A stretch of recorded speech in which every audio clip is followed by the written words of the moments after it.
What did you see go down at a drive-thru that all of your colleagues thought you made up? There were two homeless people fighting in the parking lot. Some guy rolled up to the speaker with two kids in the back, and I heard him say, "Do you guys want to watch them fight? Okay, I'll go get the food, you guys stay here." I was watching on the security camera as this man let out two kids, around 6 and 8 years old respectively, just so those two could stand by the dumpster and watch two drunk guys beat the crap out of each other with bricks. Sickening. I worked at a McDonald's, and the most memorable one was a woman who got a call after she placed an order and then burst out crying. The person in her passenger side asks, "What's wrong?" And she responds with her window still down, "My dad just died." Taking her payment was extremely uncomfortable. I found out my mom was dead in a Taco Bell drive-thru. Not sure what this adds except that I relate to that person's need to say something in that moment. Instead, I just went back to work for the night and finished my shift. Kind of a backwards example, but one time I was having a tough day and my roommate and I went to grab food from this local diner's drive-thru. She wanted to get food from somewhere else, so I just got a burger and fries. After a bunch of driving around, she finally decided she wanted food from there, so we went back, and I got a shake and she got fries. And then after we'd already ordered, I said to her how I honestly wanted more fries, but 1, I shouldn't spend any more money, and 2, we'd already finished the order, and 3, the drive-thru guy was gonna hardcore judge me, especially since we'd already been through the drive-thru in the last 30 minutes. When we pulled up to the window, the guy gave us our food and then gave me some fries and said, "No judgment, it's on the house," and winked at me. It was super nice, but I also died of embarrassment, and that was the day I learned they can hear you even when you don't think they can. A girl was in the middle of ordering when her boyfriend called her. He was breaking up with her, as well as confessing that he had been cheating on her. Her car put the call through the speakers. I couldn't comp her order, but I did tell the person at the other window to give her a free ice cream of her choosing. I'm honestly surprised she just didn't pull out of the line. Honestly, as bad as things already were going for her, I'm not sure that anything could make me feel worse than an ice cream and a sad, sympathetic look from the serving staff. Actually, I guess the one thing that would make me feel worse would be if they gave me a card with it that said, "We're sorry you didn't satisfy your partner." When I was working a drive-thru window, I was more worried that the customer would overhear what I was saying about them. One time I called a guy an idiot under my breath. I wasn't holding down the talk button, and he pulled up to the window to pay, and it was my pester. A couple had a full-on boxing match at the speaker. I just said, "Let me know when you're ready to order," as I heard the punches land on each other's faces while they yelled at each other, and then the lady yelled, "I wish you were dead!" and the guy laughed maniacally. Then they ordered like they didn't just go Rocky vs. Drago. I was working drive-thru and I had a customer pull up to the speaker and then order. Then afterwards, she just didn't pull up to the window, and I can still hear what she says even though I'm not taking her order. She started having a loud phone conversation and talking about how she was cheating on her boyfriend. I gave her a little time and then said, "You can pull up, ma'am." I used to be a drive-thru bank teller, and this woman dropped a $100 bill from her withdrawal envelope inside of her car. She accused me of stealing, and while I rechecked the drawer, she called me a racial slur and said that I came to her country to steal from Americans because she thought the microphone was off. My manager overheard the whole interaction. Well, by the time the woman came into the bank screaming, her younger son came running after her because he found the bill underneath the driver's seat. My manager closed her bank account and told her not to come back. I overheard someone climaxing. It was a late teens or early 20s girl and her boyfriend coming through the McDonald's drive-thru. Apparently, she was enjoying a bit of manual magic from her boyfriend under the blanket while waiting to order on a busy night. She was very flushed when they got to the window. No shame at all. As a 17-year-old male, I was pretty pumped to be an innocent bystander. It brightened my night up. And no, I did not ask if she was loving it. A mum got out of her car and began wrestling her children in the back seat. The dad just said, "We need a moment." Me and my brother used to purposefully mess around and fight in the back seat so that our mum would get really mad and do that. We only did it to embarrass our parents. We were angels, really. Oh, so many parents yelling at their kids to make up their minds. And also once had a guy ask for jalapenos on his sandwich. I started laughing and he got super mad and demanded to talk to my manager. I feel like I should clarify. Jalapeno Man was a old redneck in the middle of Missouri. So it was funny not only because of the pronunciation, but because of the southern or Midwest accent. I also didn't mean to laugh at him, but both me and my coworker forgot our headsets were on, and my coworker said it the same way he did, and I laughed. And when he pulled up to the window, that's when he asked to see our manager.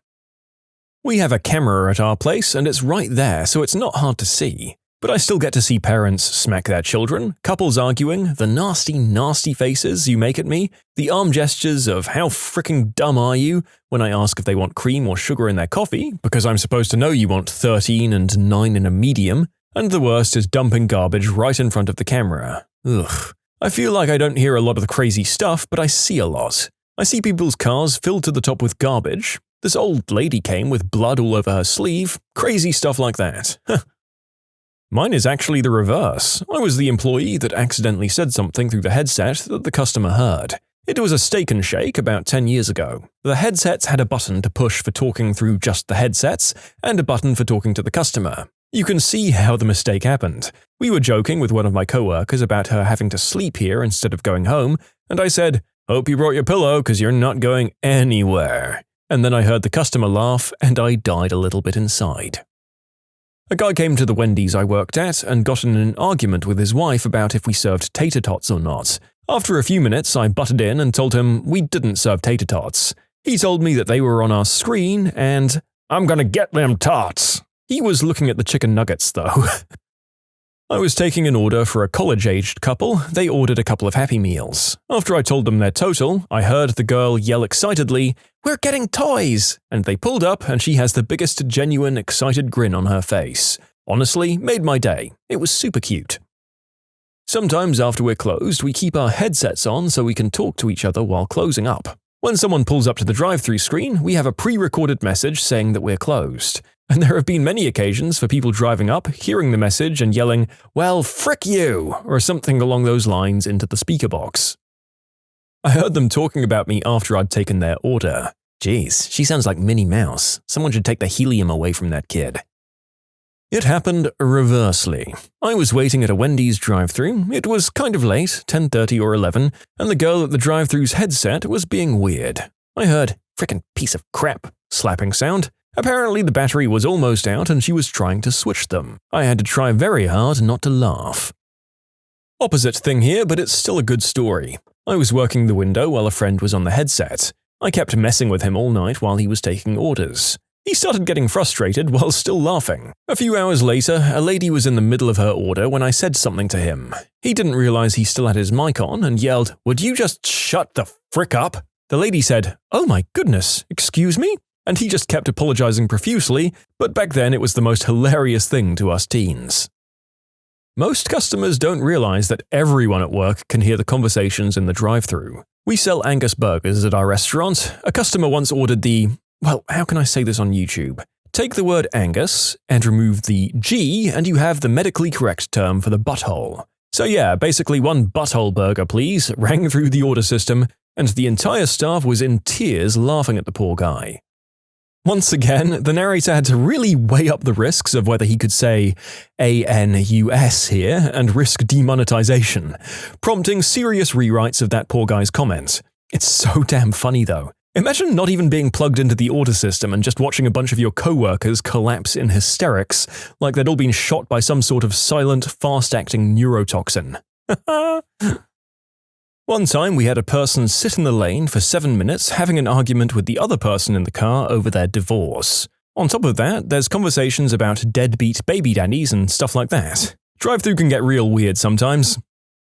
When I worked at McD's, a lady pulled up and started saying how she hates coming here because the drive-thru person is always an idiot and never gets her order right, and how McDonald's only hires idiots. I greeted her with, "Hello ma'am, sorry for your past experiences, but not all of us are idiots, and in fact we can all hear you when you're on the headset as you pull up." The lady drove off.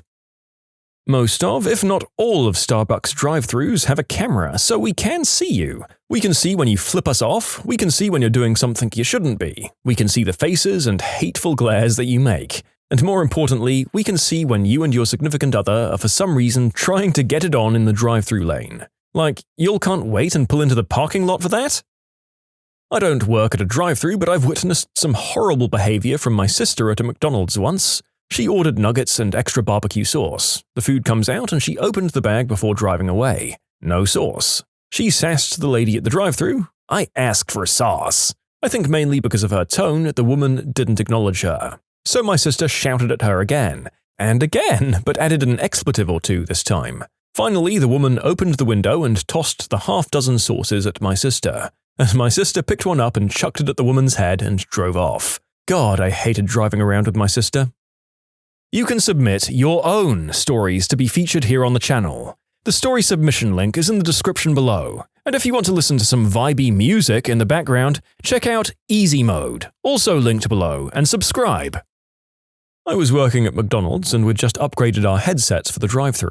We no longer had to hold the button down while talking, now we could push the mic on button, take the order, and then push the mic off button. There was an adjustment period for those of us who really liked to talk crap. I was one of those people. The worst one I can remember was when a woman wouldn't stop changing the order and asking questions that the menu in front of her face could have easily answered. She said, "Oh wait, on that third McChicken can I get," and I said, "Which? You've got to be fricking kidding me." I had no idea how to recover, so I just took my headset off and went on a break. Nobody even said anything when I came back. I once had the opposite happen. My friend and I worked at a fast food place, and a friend randomly asked, "Whatever happened to Chelsea Laramie?" No ill intent, we just hadn't hung out with her in forever. Then from the drive-thru window, we hear a man roar, "What about Chelsea Laramie?" Yeah, her dad was at the window. Wendy's drive-thru in the 90s. So many people drinking beer behind the wheel on a Friday night. There was another time, this didn't actually involve a customer, but we'd just gotten the headsets. Only the person working the window and the person working the grill had them. I was on grill, and the manager was talking to me about something when I heard in my right ear, "Tell the manager to kiss your butt." 16-year-old me struggled to keep a straight face. I worked at McD's for 3 years. Funniest I'd heard was a guy asking the passenger what he could get for a Big Mac. There was a legit working girl in my town who does discounts, apparently for fast food. The worst, though, was having to listen to a woman list off the transmissible diseases her doctor told her she had and what treatments to get. I literally begged the grill team to hurry and move the line. A woman was talking to her passengers, children perhaps, and we heard sounds of children. When she pulled up, got her shakes and left, the drive-thru person said there were no children in the car. It's not the most effed up thing I've heard either. When I was in high school, I worked at a fast food place at night. It was about 2 minutes before closing, and 2 guys came through the drive-thru super drunk. We were out of something they wanted, so the guy tells his friend that I'm a C-word and he's going to go in and commit the unspeakable act on me until he gets his food. My friend was also working that shift. She didn't tell me until later, but she had picked up all the veggies for his burger out of the bottom of the garbage, where we'd just thrown in a bunch of expired meat, plus hours worth of other gross stuff. I don't really believe in messing with people's food, but screw that guy. I still thank my friend to this day. I once ordered 75 nuggets. The person at the window said that the machine wasn't letting her do 75, it would have to be 60 or 80. Quick argument with my friend in the passenger seat, decide on 80, sit there talking about all the nuggets, and when we get to the window, it's a friend of mine who started that day. She asked, "Are you guys high?" "Not yet." I used to work at Mickey D's. I overheard a woman verbally berating the passenger who was a male. It was definitely odd to overhear and made even less sense to my 16-year-old brain because socially women are never seen as the aggressors, and it was just a shock to me. Several times we'd hear someone speaking in a different language for a few moments, and then finally, after a minute or two, we'd hear a child's voice finally start ordering in English, which is annoying as a drive-thru worker in any language. The timer starts the second a car pulls up to the speaker, no matter how long the customers take to order. A lot of parents hadn't learned English well enough to feel confident ordering food, so they'd have their kids do it. This could be difficult depending on the age of the child, but I always admired it. I wasn't working at a drive-thru and I didn't overhear anything, but my job sat right behind a Jimmy John's, and I liked to watch the cars pulling through while I smoked a cigarette. One day I watched a lady, in broad daylight mind you, pull up to the small tree that sat not far from the drive-thru intercom of the place and start ordering. Man, that was a good day. I really, really hope that she then went and tried to pull her food out of a nearby mailbox, then went and complained at a nearby post office that her burger was flat and tasted like paper because that is just a substance trip straight out of a cartoon. A guy kept changing his fricking order, and I finally hammered out something that I thought would appease him. I read it back to him, we agreed that this would do. He couldn't move out of range because the drive-thru was a little backed up with a Karen who couldn't understand that due to company policy, I wasn't going to take her order at the window just because she had to wait to place it at the speaker. That's not how the real world works. Not when I have a line behind you that was perfectly able to place their orders at the window. Anyway, right before I disconnected with him, I'd been busy making drinks to carry out to the car behind Karen, I overheard him cursing me out on the phone to whoever he was talking to, like how I was a stupid, deaf, retard SOB. Can you believe they discontinued real fruit slushies here? It's all that B-word's fault, obviously. And she got my order all wrong. Yada yada bullcrap. I finally decided to act like I'd half heard and asked him, "I'm sorry sir, what was that? Would you like to add to your order?" And there was a strangled sort of noise. Someone in the car who I'd not previously heard in the car started laughing, and then it got all muffled because he rolled up his window. I hung up and proceeded onwards. Karen eventually peeled out of the parking lot like she was late for her 4 p.m. chess game with Satan, and as soon as I was able to move some cars, the last car to place an order excused him from the line and peeled out as well. It was real fruit butthole. I know because I checked with the cars around him. It's like, yeah, we can still hear you up to a certain point, idiot. I hope he learned something, but yeah, probably not. My husband and I purposefully have ridiculous conversations for people to overhear. I love seeing people's smiling faces. Anything from our unicorn vs. Pegasus debate to how they pick the test team for flavored lubricant and ribbed johnnies. My customer service voice sounds very happy but is very much fake and has led to a lot of interesting customer experiences. One time I did my whole introductory crap that you have to do in the Starbucks drive-thru and the lady mumbled about me being way too loud and too happy, so I just asked her what she said even louder and happier. She did not repeat her remark and just ordered. I also had multiple incidents where people are like, "Wow, somebody's had a lot of coffee," and one incident where someone said that, I just responded with, "Oh no man, this is just my customer service voice, which is very much fake. Starbucks drive-thru is one hell of an interesting place." I worked at McD's for a very long time, from middle school through college, and the funniest thing I've heard to this day is a man ordering cheeseburgers for his kid. He had a very thick accent and said, "Cheeseburgers," and 14-year-old me could not handle it. When I was in line at McDonald's, the guy behind me was blaring his horn non-stop, yelling, "Hurry the frick up, you motherfrickers," being a total drunk idiot. He was the driver and the only one in the car. The guy at the window asked if I'd stay in line, pretending I didn't have my food, so the police could get there before he had any opportunity to escape.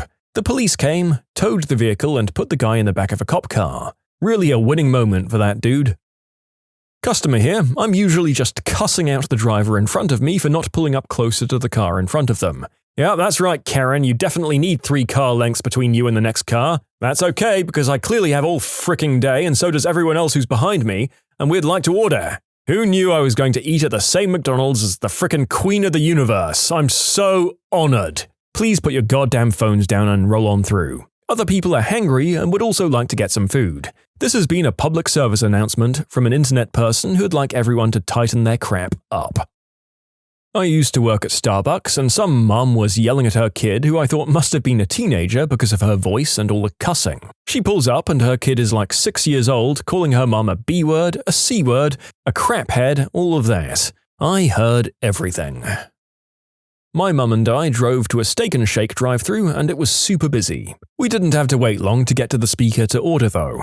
Once we got there, the woman over the speaker said, "Hi, welcome to Steak and Shake." She didn't ask for our order or tell us to wait a bit, just that. We were waiting for at least 15 minutes before my sister and I were super impatient and tired, so we kept saying in a tired voice, "Hi, welcome to Steak and Shake. How may I take your order?" We were tired and thought this was funny, plus we were just hoping if we said it over and over again, soon the person over the speaker would ask for our order. After a few minutes of all of us doing this and laughing, my mum wasn't doing it but she was laughing along, we hear the woman on the other end very angrily ask us, "Are you mocking me?" And all 3 of us just sat there because none of us knew that she could still hear us. Because how the frick do you explain to someone that we were just laughing at ourselves? Since we hesitated and she asked again, I said, "Are you guys mocking me?" This time louder and angrier, my mum and I both said in a very pathetic tone, "No, we were laughing at our own jokes." The lady scoffed at us and didn't say anything else. We felt terrible that she thought we were mocking her when in reality we were just tired and stupid.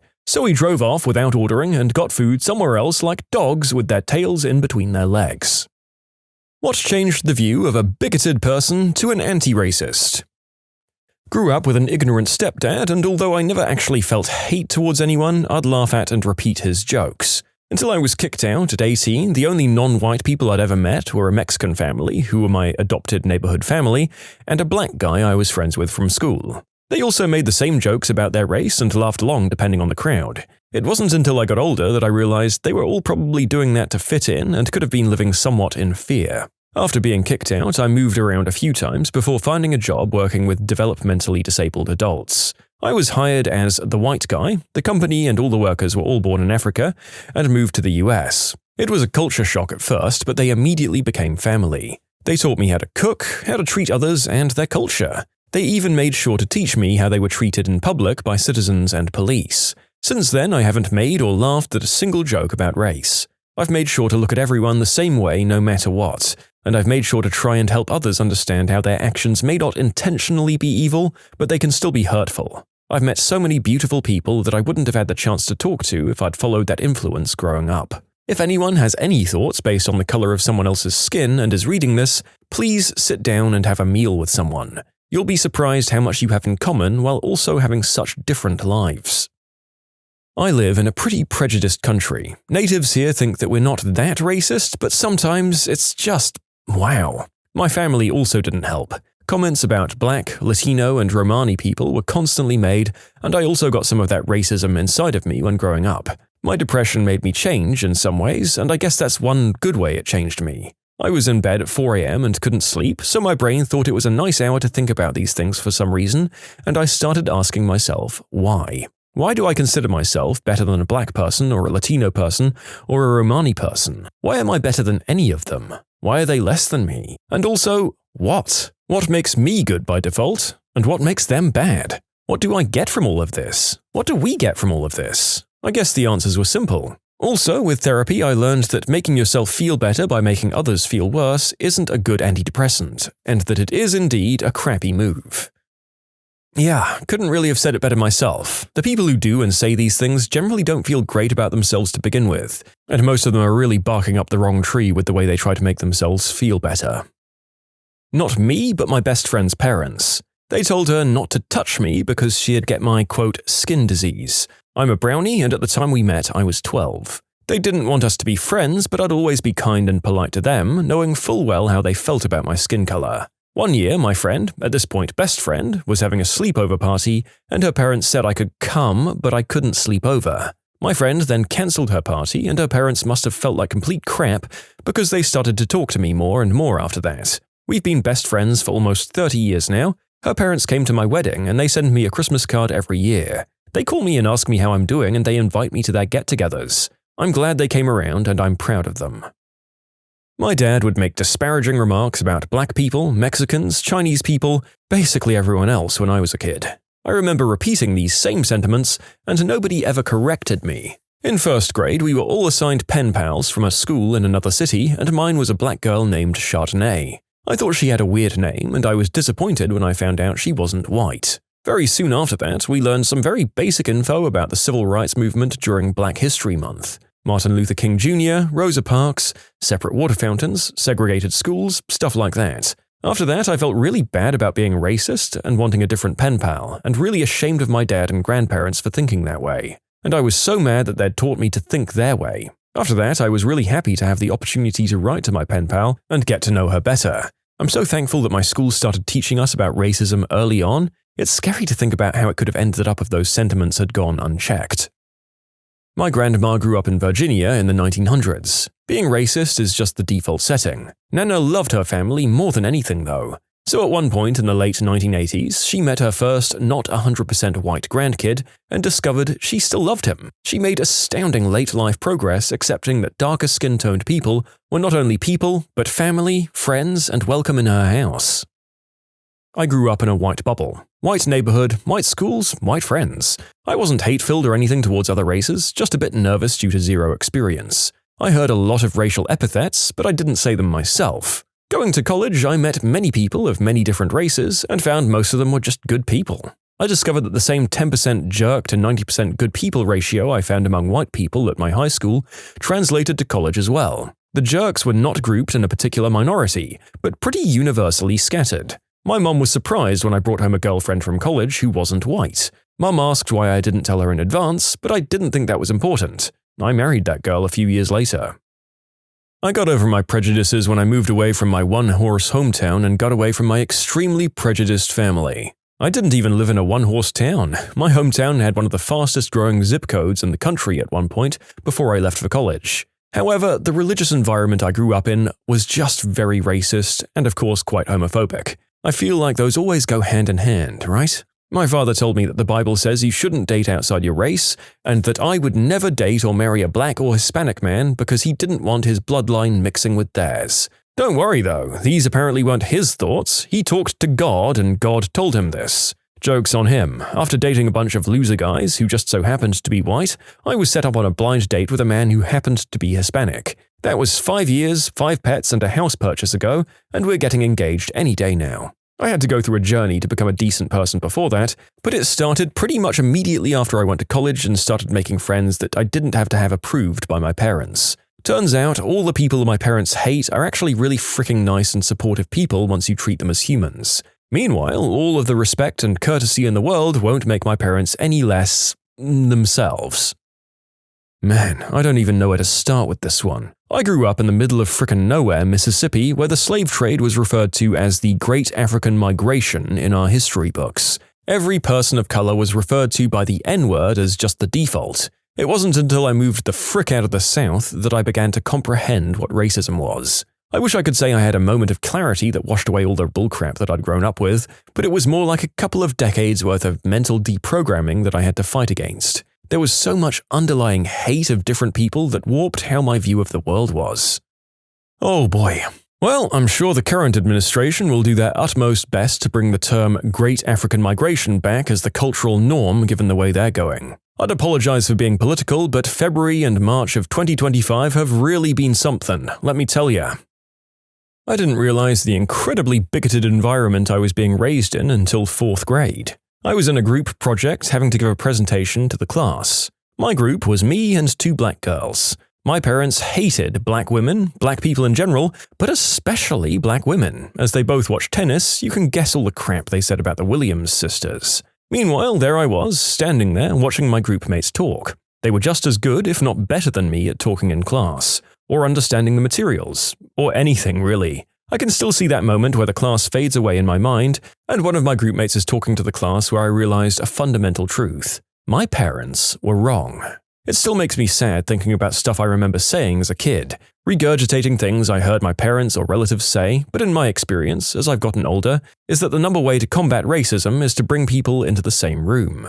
When people have shared experiences, that sense of otherness fades away. Of course, in 2021, and the internet being what it is, it's really easy for people to hide in their own corners of the internet. But I'm thankful for that experience in 4th grade. I got in trouble a lot over the years for getting mad when my family would throw around the N-word or lock their doors when they saw black people. But I knew I was right, and in the decades that have passed, nothing has tarnished or taken away that childhood lesson. Not me, but my grandpa. He told me that when he was young, he had real prejudices due to his jerk alcoholic dad also being the same way and teaching him to treat others of different races like trash. He told me this stopped when he was around 13 when his dad left. He realized how stupid it was to judge others based on the color of their skin, and I'm glad he realized how bad it was since he's a really sweet guy now. When I was wounded in Iraq, 2 white guys stepped over me, one literally stepped on my back, to get themselves to a safer place. A black guy picked me up like I was a child, carried me to safety, and held my hand until a medic got there. This is the perfect time for this quote by former President Lyndon B. Johnson. If you can convince the lowest white man that he's better than the best colored man, he won't notice that you're picking his pockets. You see, we're all the same, humans, but some people, regardless of color, will take advantage of you if they can, and there are those that will help you regardless of the color of your skin. Not all skin folk are kinfolk, and not all kinfolk are good folk. Learning about people by talking to them instead of listening to what my family had to say about them. I joined the military, left home, and experienced cultures around the world. I wouldn't say I was ever racist and thought that I was better than anyone, but I was severely lacking in cultural awareness due to growing up in a small town surrounded by openly bigoted people. Luckily, my children were able to grow up in a completely different environment than the one I did. You can submit your own stories to be featured here on the channel. The story submission link is in the description below, And if you want to listen to some vibey music in the background, check out easymode, also linked below, and subscribe. My dad was a bigot. I was raised in a toxic environment and I guess some of his ideologies rubbed off on me. He was also violent when alcohol was involved, which was a lot of the time. Police would often arrest him just to get him in a cell for the night for being disorderly. On one occasion, the police turned up. One of them came into my room and sat with me as they dealt with my dad. He asked how I was, who I could talk to. The cop was from a South Asian background. He was very kind to me and did his best in calming me down and giving me advice on dealing with this stuff. I was only about 15 at the time. As they were pulling my dad out, the same officer was attacked by my dad, who broke free from the other officer, breaking the officer's finger in the process, whilst also hurling verbal and racial slurs at him. It wasn't long after the London bombings, so you can imagine what was said. My dad was also an electrician in Russell Square at the time, close to one of the blasts. The officer didn't react, probably knowing I was watching the commotion from my room, or the fact that he was just a decent person. My dad was convicted of multiple offences against a police officer as well as a hate crime. The only silver lining was that as my dad was being sentenced, the prosecutor was a black man who casually read out the testimony of the arresting officer of what my dad said that night. The prosecutor could barely keep a straight face, watching my dad hold his head in shame, dressed in plastic overalls because he thought stuffing his clothes down the toilet of his jail cell and flooding the place would be funny. He got community service, probation, and was required to attend rehab. He relapsed a few years ago and can barely walk or talk because of multiple strokes from continued alcohol dependency. The people responsible for protecting me from my dad were people of color. That sure as hell changes your perspective on things, even if you have the slightest ignorance towards another race. In short, Dad was a violent bigot dressed in prison overalls, sentenced by educated black guy in a suit. Well, sounds like it couldn't have happened to a nicer guy. Don't be like the dad in this story, folks.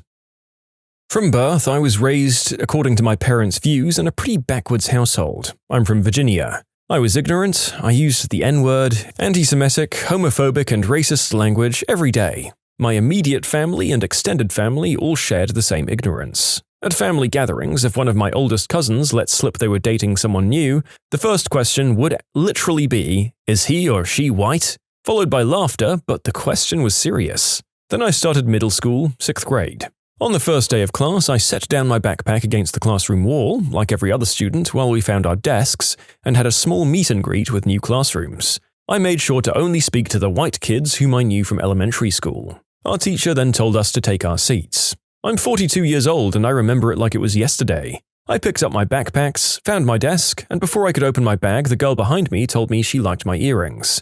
Her mum wouldn't let her get her ears pierced until high school. Then I heard another voice from further behind me say, "Miss K, this isn't my backpack." The backpack sitting on the girl's desk was identical to the one sitting on my desk. We both opened our backpacks and realized we'd grabbed the wrong ones. Internally, I rolled my eyes in disgust. This girl was an N, but I was taught to never let it show. So we met each other quickly to exchange. Her smile was beautiful. She wore glasses the same shape as mine. She wore her hair in a ponytail, just like mine. In our back-to-school shopping, we picked the exact same backpack and we picked the exact same Nikes, pink and white. Her name was Jacinda. I found myself genuinely smiling back at her and giggling like young girls do. That day, she asked to sit together during lunch and we sat beside each other for lunch every single day of middle school. She was my very first best friend. Jacinda taught me about her Sunday school classes, my family never attended church, and we talked about everything important in the life of middle school girls. She wasn't allowed to attend my birthday parties, and I wasn't allowed to go to hers,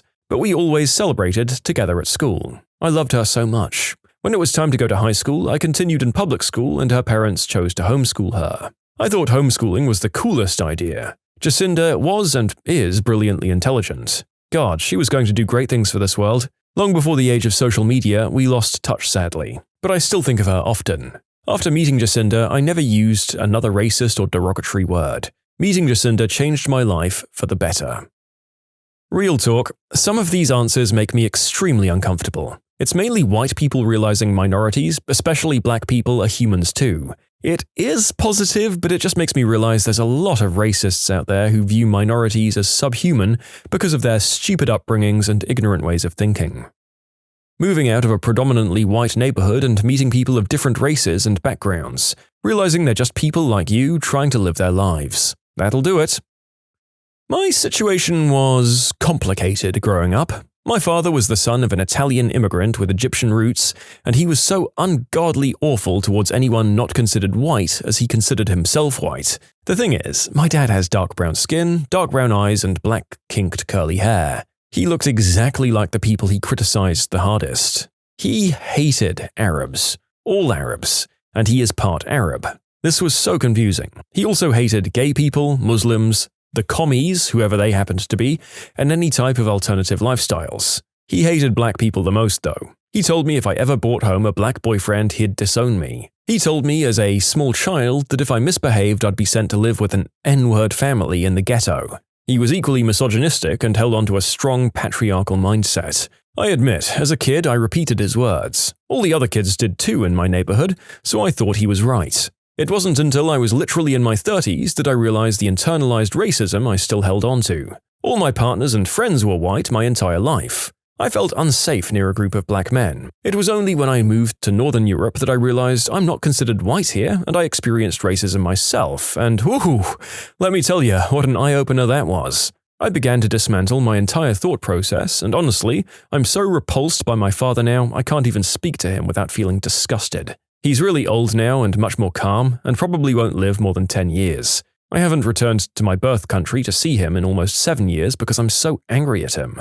Because of his bigotry, I missed out on friendships, relationships, and understanding cultures different from my own. I'm making up for lost time now, as the immigrant community that I live in is amazing and supportive, but I'll never get back that lost time, and I'll never know fully the extent of damage that my hateful words might have done to people who didn't deserve it.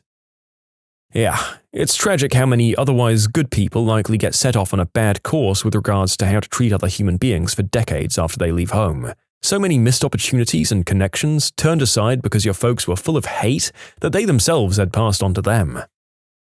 I know this isn't the exact question, but I was raised in a strict military Republican household. Although race wasn't the biggest issue there, they were extremely homophobic and believed women belonged in the home and in their place. They'd make fun of lesbians and gay men throughout my whole life and speak poorly of women working outside the home. When I was 18, I met a guy at my local coffee shop in a very red town and state. I couldn't have decided if I wanted to date him or take him shopping and hang out. He was just super cool. We made plans and later ate hot wings and drank wine. I'd never felt more myself than when I was with him. I had to forget any financial adult backing in college because my new lifestyle didn't meet my family's ideals. This was absolutely okay with me, and I charged through the challenge happily whilst accumulating debt. Turns out, this guy had run away from his home and was cut off from his family for being gay. He became my roommate for more than 9 years and my best friend in the world. And by roommate, I mean I always had a place for him to stay in my own home, and he always seemed to move right in the most natural way possible. Literally, he was just always there in my home through every stage of life for a decade. He introduced me to the gay community, and as a female, instead of getting felt up at a club, I could go out dancing with him and have a blast and be safe all night. He became my family and closest confidant over the years. My family didn't take kindly to this friendship, nor did they like that I became a business owner. They no longer speak to me, and I'm so happy to be the black sheep of that family. Anyway, I'm so glad I met him. He changed my life. I would have been comfortable in my conservative bubble and probably never questioned my views. His friendship made me open my eyes to not only the world of possibilities, but also my own views of what I was being raised with. He challenged me and made me a better person, and I'll always be grateful for the absolute gift he gave to me. Because I was now a safe person with views different than what my small town was used to. I became a safe friend for people to come to, and my God, it's been the honor of my life to grow, find acceptance, and apply acceptance blindly. I don't have personal experience in this, but I wanted to bring up Daryl Davis in this thread. He was a black musician and writer that has gotten roughly 200 people to leave the Klan or other white organizations. He's worth reading about. I left the church and my conservative family. Started examining myself closely. The real tricky thing about being raised with these views is that you never think to question it at the time. In the moment, you feel like you're just quoting statistics or calling it how it is, all the usual crap terms. It takes a lot of work to actually stop, look at yourself, and then dig out that ugly, bigoted worm from your heart. My great-aunt and I had a conversation before she passed away. She lived her whole life in New Zealand and admitted to me that she was racist against the indigenous people of New Zealand. Way back in the day, her and her husband bought a house on what they didn't realize was Maori sacred land. They were the first people on the street, but it was eventually filled up.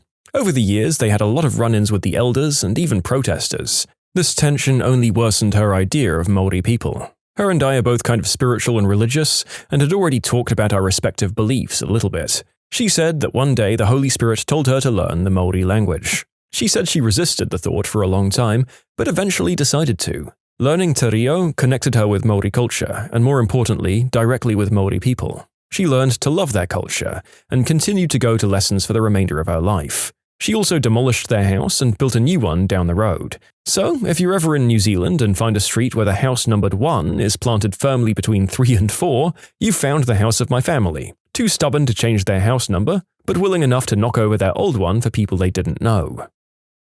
You know, I wouldn't have classified myself as one of these people, but I definitely had some racist ideas about natives in my city growing up. There's a lot of native addicts and vagrants, but it's very much as a result of a system that's rigged against those communities. I didn't know any of that growing up, so when I saw a group of drunk native people in the park or something, I was generally unimpressed or even frightened, and I definitely applied those feelings to all the natives I came across from then on in. It's hard to change those reactions, but we can all identify the bad reactions and try to curb them. What looks easy peasy lemon squeezy, but is actually difficult lemon difficult. Work. I'm a lawyer and had a client call saying she needs a hand with a merger, but don't worry, it's super easy peasy lemon squeezy. That project took 6 months and I almost had a breakdown. She didn't understand why the bill was so high since it was so easy. Playing the triangle. A lot of my non-musician friends joke about how easy it is to play it. Then they actually hold the damn thing and they look real dumb. You guys laugh about the triangle players, but you have no idea how hard it is to stay focused while counting 1, 3, 2 bars and not miss your cue. Whistling with your fingers. Dancing. I wouldn't say it looks easy, but when I see other people do it, they're so good at it and it flows so well, it just looks easier than it is. But damn, I just cannot get my body to do anything more than a bop and maybe some stupid arm moves. I'm 25 and I dance like a 50-year-old at a reunion. Dances are so delicate and make it look so easy, it's honestly amazing. It's just hilarious when I try to do literally anything and fail horribly. Drawing something from memory, like a bird or something. In my mind, yep, that's a bird. On paper, that's a bird?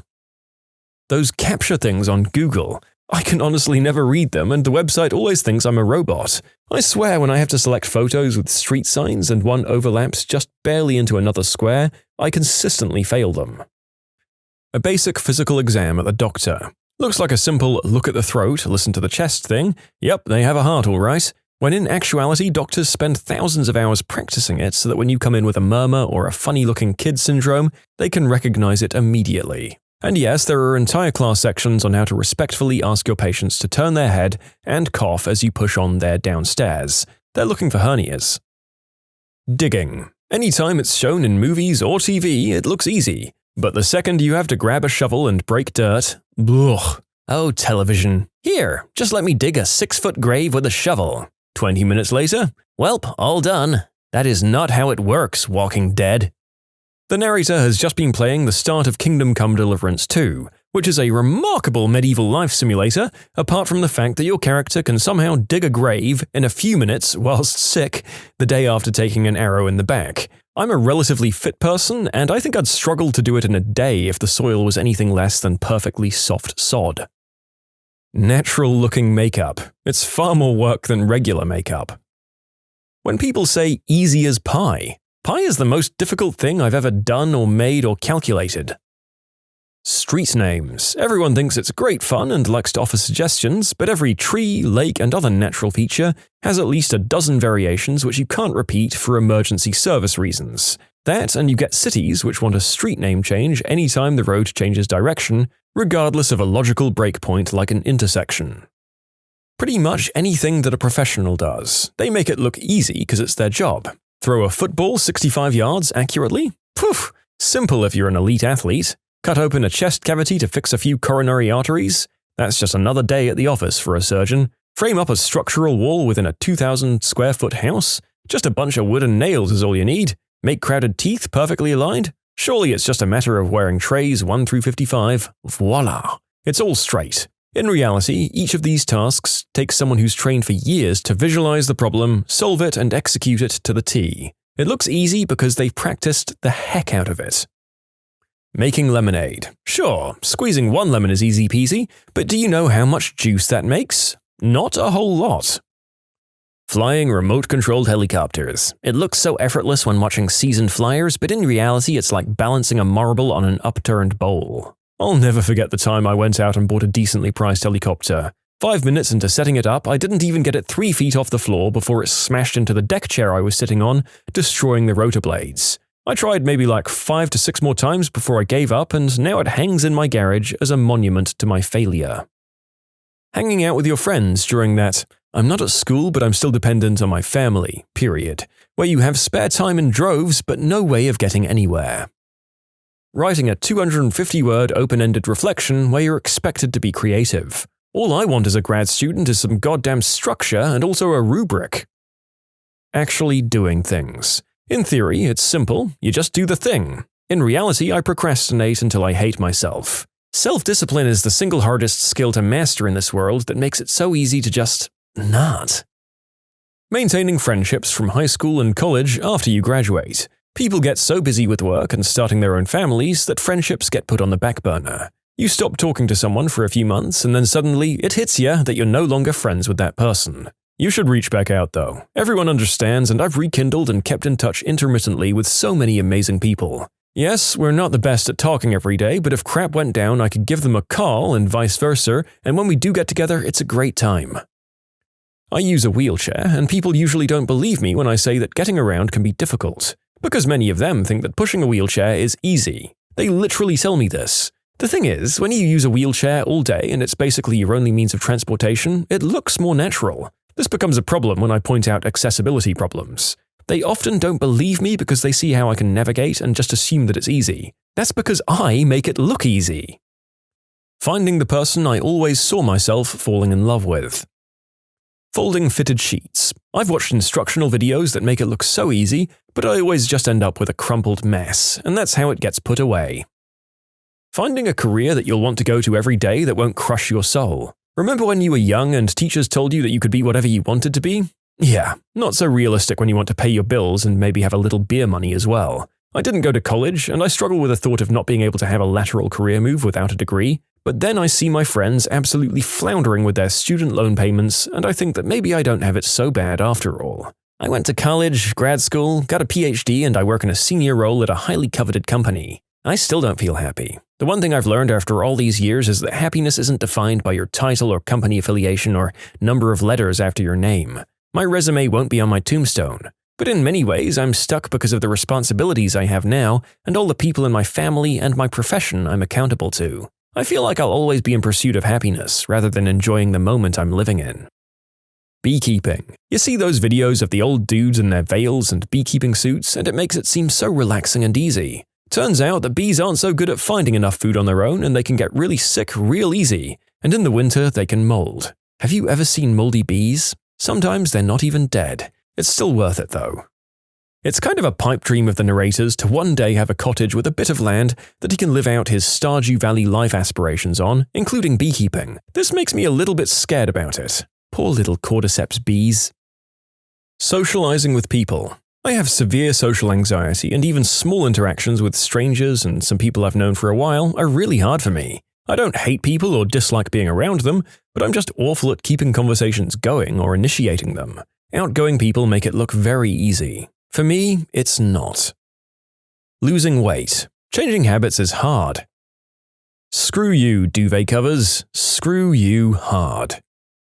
Writing a post or comment on the internet that actually gets recognition. Being in your 20s. As a clueless kid, I thought by now I'd have everything figured out and my life on track. I'm still clueless now, but I also have depression. I'm in my 30s, still clueless. Committing self-deletion. It looks easy, but when the time comes, it can be very hard to commit to it. Then you spiral further down the rabbit hole thinking you're so crap you can't even off yourself. True story. Being an adult. I thought they never had to do homework, could stay up late, eat what they wanted, and had the money. I wish I was a naive kid again. Getting away with murder. Well, actually, if you go to a large city and off someone you have no connection to, the odds are you'll get away scot-free. For example, the homicide arrest rate in Baltimore and Chicago are about 20%, meaning you have an 80% chance of not getting arrested. Nationwide, the catch rate for murders is only about 50-50. It's way easier if you kill someone you're not close to. Losing my virginity. Golf. I feel like most people think they can just grip it and rip it and don't take into account how hard it is to have a consistently good swing with solid contact. I missed the first word as I was skimming through this and I thought you were talking about tickling your pickle. Math. I swear to God, pieces of my soul became trapped in math work and perished when I burned them.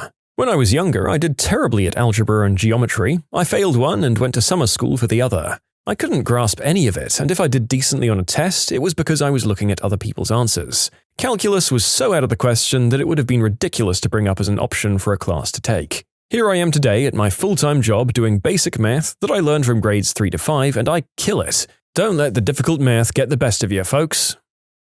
Killing Enderman for Ender Pearls. Playing an instrument. I've played most percussion instruments, trumpet, some baritone, and I was first chair tuba and sousaphone for 4 years, and difficulty varies based on instrument and physical attributes. I was going to say the same thing. I played drums on a long-term hiatus. Not sure I'll go back to playing, though. People seem to either think that playing the drums is borderline impossible. Well, it's honestly not that difficult to play really simple stuff, although it is difficult to play the really simple stuff well. But even people who are halfway decent on the instrument will tell you it's incredibly difficult to get good, much less great. You can submit your own stories to be featured here on the channel. The story submission link is in the description below. And if you want to listen to some vibey music in the background, check out easymode, also linked below, and subscribe. Selling your underwear online. I've seen a couple of posts about how someone could exploit desperate dudes on Craigslist by buying women's underwear, spritzing them with perfume, and then selling them. Were it so easy, folks? Nowadays, buyers want to see photos of the real woman in the exact pair they'll be buying, or proof in the form of being Panty Trust certified. They'll want extras or special requests for their order. Plenty of them have other bedroom interests to go around, and the vast majority of them will drop off the face of the earth when it comes time to actually pay. You'll have to sift through hundreds of responses to your ad, knowing most of them will be time wasters just trying to get a little dirty talk or some photos. My advice? Don't bother. Leave it to the cam girls who make some side cash off selling their undies, because there's always going to be someone willing to go a step further than you, and they'll be the one to make the sale. Programming. It's like Lego sets. Anyone can follow the instructions and make the Millennium Falcon, but it's a whole different ballgame when you're given a pile of assorted blocks and someone says, "Okay, now recreate the Taj Mahal." But the client also wants it to look like Big Ben, and it needs to be able to interlock with the Sphinx, the Great Wall, the Eiffel Tower, and the Maojang Temple to create a super monument. Yes, I know the Maojang Temple hasn't been designed yet, just make some good guesses. We can add parts to it once we know what we need. Rainbow Road on Mario Kart. I still don't think I've ever come first. Marriage. I think many people believe that they'll be romantically in love with the person they're marrying. In many ways you are, but most with long, successful marriages will tell you it takes work to make a marriage last a lifetime. That level of commitment is hard to maintain. The rewards are enormous, and you'll never be closer to another human if you're doing it right. My wife and I just celebrated our 40th, and we've known each other for more than 45 years. Planning on being together till the end. Atari video games. I mean, they look basic, but for crying out loud. Just finding one of those crappy, underpaid, underrespected jobs that people can't wait to leave. I hear that.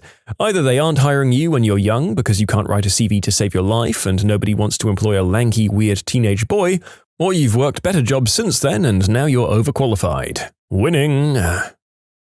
Writing a long story. I'm about to finish wrapping up my first ever seriously long-form piece of writing. It's going to be about 160,000 words all told. You might think to yourself, that's not too long. I can read a book that length in an afternoon. Or, I can knock that out in a month or two, just writing a couple of thousand words a day. Or, you just tell a story and it all leaps out fully formed. And you would be wrong. Writing, as enjoyable as it can be for the author and audience, is a lot of work you just don't see. Yeah, you see the finished product, but what you don't see are things like drafts, discarded scenes, variant writings, conversations with editors, free writing exercises, and just the sheer number of ideas that you come up with that don't make it to the final product. I'd estimate I've easily spent more than 1 million words behind the scenes making this project happen. It sounds easy. You have a plot and you make it happen, starting at page 1 and do through to the back cover. A lot of my writing is somewhat out of order. Starting from page 1 is honestly a snooze fest and a chore. I don't want to read the part of the fantasy story that's farm boy baling hay, and nobody really likes that part either unless they're a medievalist and the book goes full Tolkien about how that works. I've probably deleted 75% of all the words I've ever spawned for the product. Beyond spewing words, there's tone to mind, characters to track, continuity, foreshadowing, building, managing tension, avoiding forcing cliches or stupidity, making imagery, dialogue that's not only nice to read but also that you can imagine being spoken. And this all has to be managed under a word count that's enough for your reader to get the point without boring them or wearing your fingers down to nubs. You want to know how long it's taken me to write this thing? 2 frickin' years. I've loved it, but hot damn, it's way harder than it looks when you just see the finished piece and can think that I just sat down one day and made it all come to life without complication. Writing a novel-length piece of fiction is tough. I plan to do more, but I no longer have the idea I'll just be able to pump out a piece every couple of months like clockwork at a couple of thousand words a day. Coding. When you're watching the tutorial, you're thinking, oh, this is easy. When you're writing it, you're thinking, where is the fricking missing semicolon? Where? Making an actual quality meme. Inside jokes are normally easy, and memes for content-specific subs are really easy. But if you're making original content for a wider audience, like Reddit memes for example, feels almost impossible to make stuff that'll be widely liked. Diapering a baby, feeding a baby, getting a baby to sleep, it all looks easy until you have 12 babies in your classroom that all need to be diapered, fed, and rocked to sleep in the next 15 minutes. Doing literally anything when you have depression. Being a server. I've worked in many different front-of-house positions in restaurants and bars, including GMing and running cocktail programs. Holy crap, without the bar to protect you from the herd, you're just hanging in the open, trying to get a rhythm that will cover the most ground and give the most service. I've never made it a serving shift without forgetting to enter in an important part of an order. Bartending is all about managing interactions and throughput. Serving is about getting treated like your name is Boy and trying to balance the needs of your customers with the amount of them and the throughput of the kitchen that you do not have the up-to-the-minute information on. Online dating. As a girl, I have a wide range of prospects, but it's a lot of work to find someone I actually want to meet, and I'll generally have some good first dates when I do, but then the guy goes MIA. Retail work. Any customer service-based job sucks, but I think retail tops it. Most McDonald's at least have a good amount of staff for rush hour, in my experience at least, whereas in retail you still regularly go through the busiest times with nowhere near enough people. You also have to put up with BS all the time. The lorry turns up 4 hours early with the delivery. The tills crash during busy time. You waste 10 minutes explaining to someone why the deal on last week is not on this week, the weekly deal, the usual stuff. What do you mean you want me to keep the tags on? So you want all of the alarms in the shops to go off, and you have to damage the product yourself to get it off? I'm telling you, the button isn't working. Here, let me show you, clearly pressing the button marked specific coupon and it's not working. It's not my fault, I'm a history student, not a till engineer. No, there is no override. I cannot scan your points card and give you points after you've paid. There is now nothing on the system and it says, next customer please. The customer isn't always right and people that say that should go work Christmas in retail. Then try saying it. Okay, my rant's over, but there is plenty more back there in my head. Looking presentable every day. Any competitive video game. A lot of people think it's really easy to make money from esports. I've heard people say many times, they're just playing video games, they shouldn't be making so much money. Well, then try it. Science. There's a huge difference between being a scientist and being a fan of science. Both are important, but they aren't the same. A lot of people take a science class or start following a science-based Facebook or Twitter or subreddit and only see the successes. Science is a critical, thought-heavy endeavor that requires equal parts patience, smarts, and luck. As a researcher doing basic science, you're going to have upwards of 90% negative data. For every scientific publication you see, there are months or even years of negative data behind it. The stuff that science fans and cheerleaders share on Facebook from pages like I effing love science is distilled from the frustrations and efforts of scientists that probably drink heavily. Yeah, and although the narrator is a big fan of certain scientific simplifications, like those presented on IFLS for those of us who can't do the math ourselves, it should be pointed out that they're prime for manipulation by bad actors. Seriously, if one of them found out that they could get more engagement by posting a certain type of climate change disapproval or Joe Rogan-esque pseudosciencism, they're one bad-acting head editor away from misleading tons of people. The water level from the NES Teenage Mutant Ninja Turtles game. Giving a woman a screaming good time orally.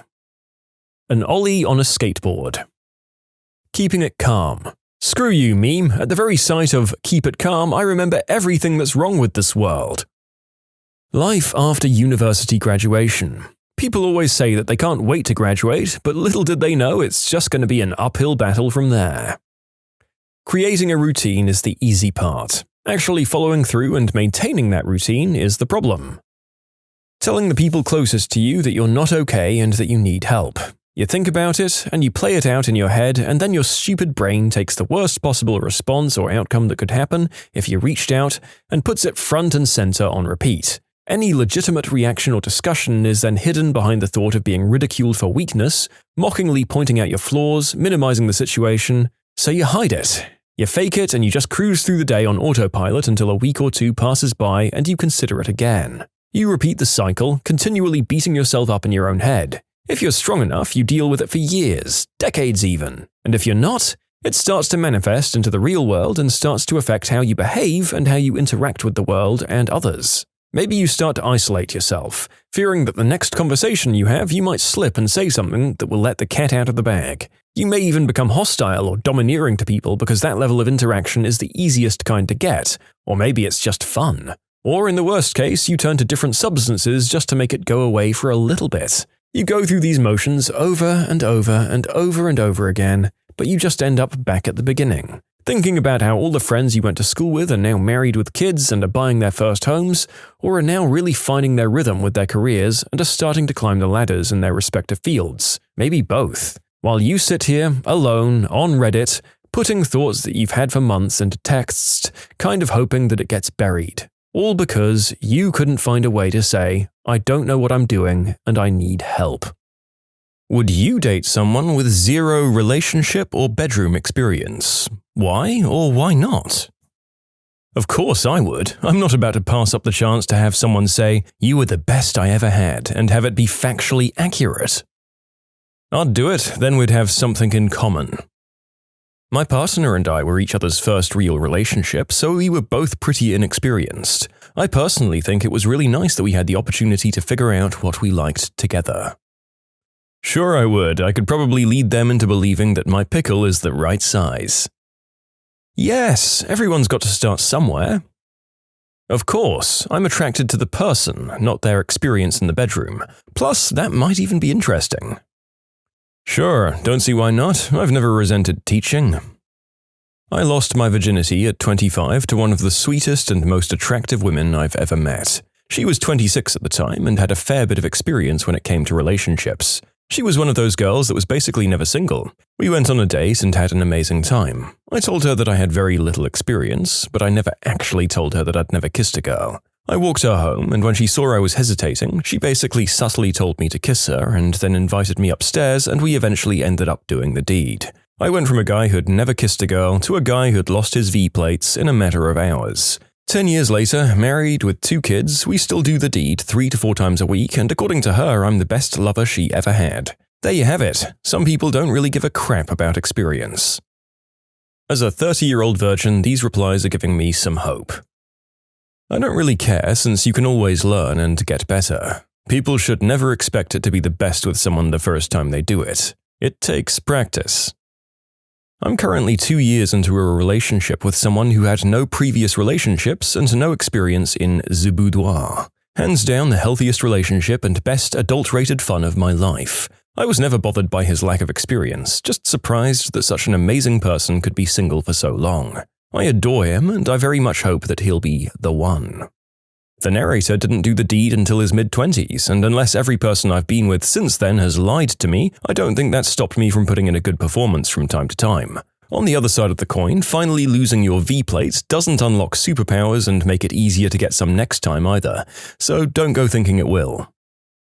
No, I wouldn't date someone like that. My wife wouldn't like it. I started dating a 31-year-old woman when I was 26. She had never been kissed and just didn't seem particularly interested in a love life. Nonetheless, she was willing to let me take her out. 4 months later, she was no longer a virgin. 6 years later, we've lived together for 4 years and are engaged to be married. She's the best kiss and best bedroom romp I've ever had. She's not the dirtiest one I've ever had, but the emotional connection overrides everything else when we're in the moment. It's amazing how much attachment can contribute to the quality of the deed. She's also the most easygoing partner I've ever had, and it's the relationship I've had to work the least to make functional. Because of the stability and maturity she already had by getting to 31 with total independence, she was an ideal partner, and our lives meshed together effortlessly. Sure, it could have gone either way. She might have been super clingy and emotionally stunted, but as fate would have it, she was the perfect woman for me. Don't discount someone with no experience. They might surprise you. Sure, I date a person I feel romantically connected to. Their experience is largely irrelevant. Of course, if I truly liked them for their personality, we could get through the physical stuff together. Also, just because someone hasn't done something before doesn't mean they can't be great at it. If I'm attracted to someone, I'll give it a shot. Yes, because I believe no one should be rejected from entry-level positions due to lack of experience. I don't know, but if someone seems obsessed with not doing it by their mid-20s, at a point it's mentally hurting them. Based on this one guy's account I'm looking at, this guy's posts are somehow related to how he's eligible but never gets to do it. Like, come on man, you don't need to lose your V-plates to be accepted. Yes, people will always judge you, but bro, if everyone in your friend circle judges you for who you are and confuses doing it with being mature, you should change your friends, because believe me, they'll always let you down. There are many other things to do in life other than that, and don't let that one thing pull you down, and probably I'll sound bitter, but you should consider seeking therapy before things get worse. Also, as a friendly opinion, never let "I'm a virgin at 24" thoughts pull you down. It will just make things worse for you and only you. Yes, I'd date someone like that. Why? Because I'm a virgin that's never been in a relationship either, so why would I judge someone for being in the same boat as me? Sir, this is the internet. We all have zero experience here. I'm not a young person. In fact, I'm quite old at 46. I would not date another 46-year-old with no experience. But if I were in my 20s or possibly even 30s, I might. I'm around the same age, and while it wouldn't be a hard no for me, I'd definitely have a lot more reservations about the relationship going forward than I otherwise would. It's not so much the lack of experience, it's that someone in their 40s with absolutely no experience doesn't exist in a vacuum. Whether the majority of the people in this group want to admit it or not, that person is going to have some issues. Maybe their issues I'd be willing to work through with them, and maybe not. It would be a case-by-case basis. But guiding someone in their 40s through their first relationship is definitely not something I'd jump into without some serious reservations. Well, if this thread has taught me one thing, it's that I'm never telling anyone about my inexperience when I start dating. I'm in my 30s and I've never done the deed. I've had a lot going on in my life. I was always busy taking care of my health or the health of those I loved. I've never lacked attention from the opposite side, and I'm actually fairly good at the first stages of a budding romance. I just never got past the first steps because at first I felt like I had some things to figure out, while later in life I didn't feel comfortable due to my inexperience. Lately, I've been looking to start dating because my health issues are starting to wane, and I have too much love to just keep it to myself, family, and friends. I'd also love kids at some point in my life. My own or adopted. It's not easy to be confident in who you are when you feel judged by society for your life choices and your life path until this point. Still, I do try to be, and I'm sure that I'll find someone once I put in the effort. I won't tell them beforehand about my inexperience, though. That much is obvious after looking at the other answers. I hate how so many people think that you can't be emotionally mature or that there's something wrong with you if you haven't had the whoopee at a certain age. Honestly, F off. I wouldn't want to date those people either. I'm looking for someone kind and open-minded anyway. Someone who's open and understanding to the path I've walked thus far. Don't let these people stop you either. My friend is an amazing and decent-looking guy. He's very shy and worked hard to put himself out there. He got his first girlfriend when he turned 30, and they make an awesome couple. You just have to put in some work, and you'll find someone willing to give you a chance. I feel like I'm the only person in this group who's leaning towards no. I mean, I wouldn't shoot them down before getting to know them just on that, but for the most part, I'm not sure that I could see it working out. Just on the romantic aspect, I've wasted a lot of time teaching some men how to be decent, caring boyfriends, and honestly, it really wears you down and runs the risk of codependency. Although the narrator is on team give people a chance, it does have to be acknowledged that in a lot, but not all cases, maybe some people haven't gotten lucky because of other aspects of their personality or how they treat other people. So I think although I lean towards being fine with it, really slow down the dating process and get to know someone first to build genuine attraction and desire if the potential for it is there. Don't jump into anything. Agreed. It's not a hard no, but I'd definitely have some pause too.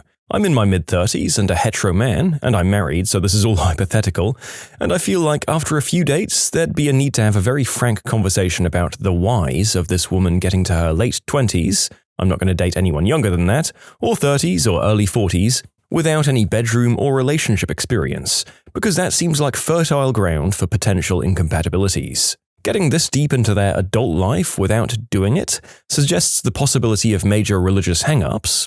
I'm a super-duper atheist, so that's not going to work. Or that they have a dangerously controlling family, prolonged mental health struggles, or all of the above. Those things aren't immediate deal-breakers in every context, but they're reason for concern. I'd also worry about the lack of relationship experience signifying a lack of communication skills within a relationship, or a lack of perspective about the scale of conflict, asymmetrical jealousy or asymmetrical worries about fidelity, or an expectation for the relationship to be the panacea that solves all the issues in their life, or that they'd be so thankful for the romantic attention that they wouldn't know how to feel comfortable advocating for their own needs and wants within the relationship. I'd be looking for someone with whom I could share my life and continue learning to grow as a person. Ideally, that person could meet me at or near my own level. I don't think I'd be comfortable feeling responsible for powering the personal growth of two people. On the flip side, I've been with my wife for 11 years. If I were to suddenly be single, I'd expect people to be cautious about me because they worry I wouldn't be able to adapt to communicating and sharing physical and emotional intimacy with a new, different person. That's understandable. It seems like a valid concern that would require quite a bit of candor from me for an imaginary partner to make a commitment. Personally, I wouldn't do it at this stage of my life because I've had a lot of experience and I'd want someone on the same page. 0 bedroom experience? Yeah, that's fine with me. 0 romantic experience? Nah. Relationships are a lot of hard work, and I worry that people need to learn that before they're ready to be half of a good committed relationship. For context, I'm at the point of my life where I'm looking for a serious relationship. There's nothing wrong with dating someone casually with no romantic experience. You've got to start somewhere. You can submit your own stories to be featured here on the channel. The story submission link is in the description below. And if you want to listen to some vibey music in the background, check out easymode, also linked below, and subscribe. I'm staying celibate until marriage. It's a religious decision, so I'd actually prefer to marry someone with no experience as well. Speaking as someone who waited until after marriage, I feel obliged to point out that this is a risky strategy. It can work out, but it's a fairly big gamble on an aspect of married life that many people view as rather important. Depending on her age, I'd be interested in some insight into her mindset. Why has she gone most of her adult life without love or intimacy? Was it trauma, cultural or religious reasons, depression, or some other form of mental affliction? I'm still open to it, but I think I deserve to know a little bit about what I'm getting myself into. I mean, some people are just unlucky, man. Puts on wizard hat.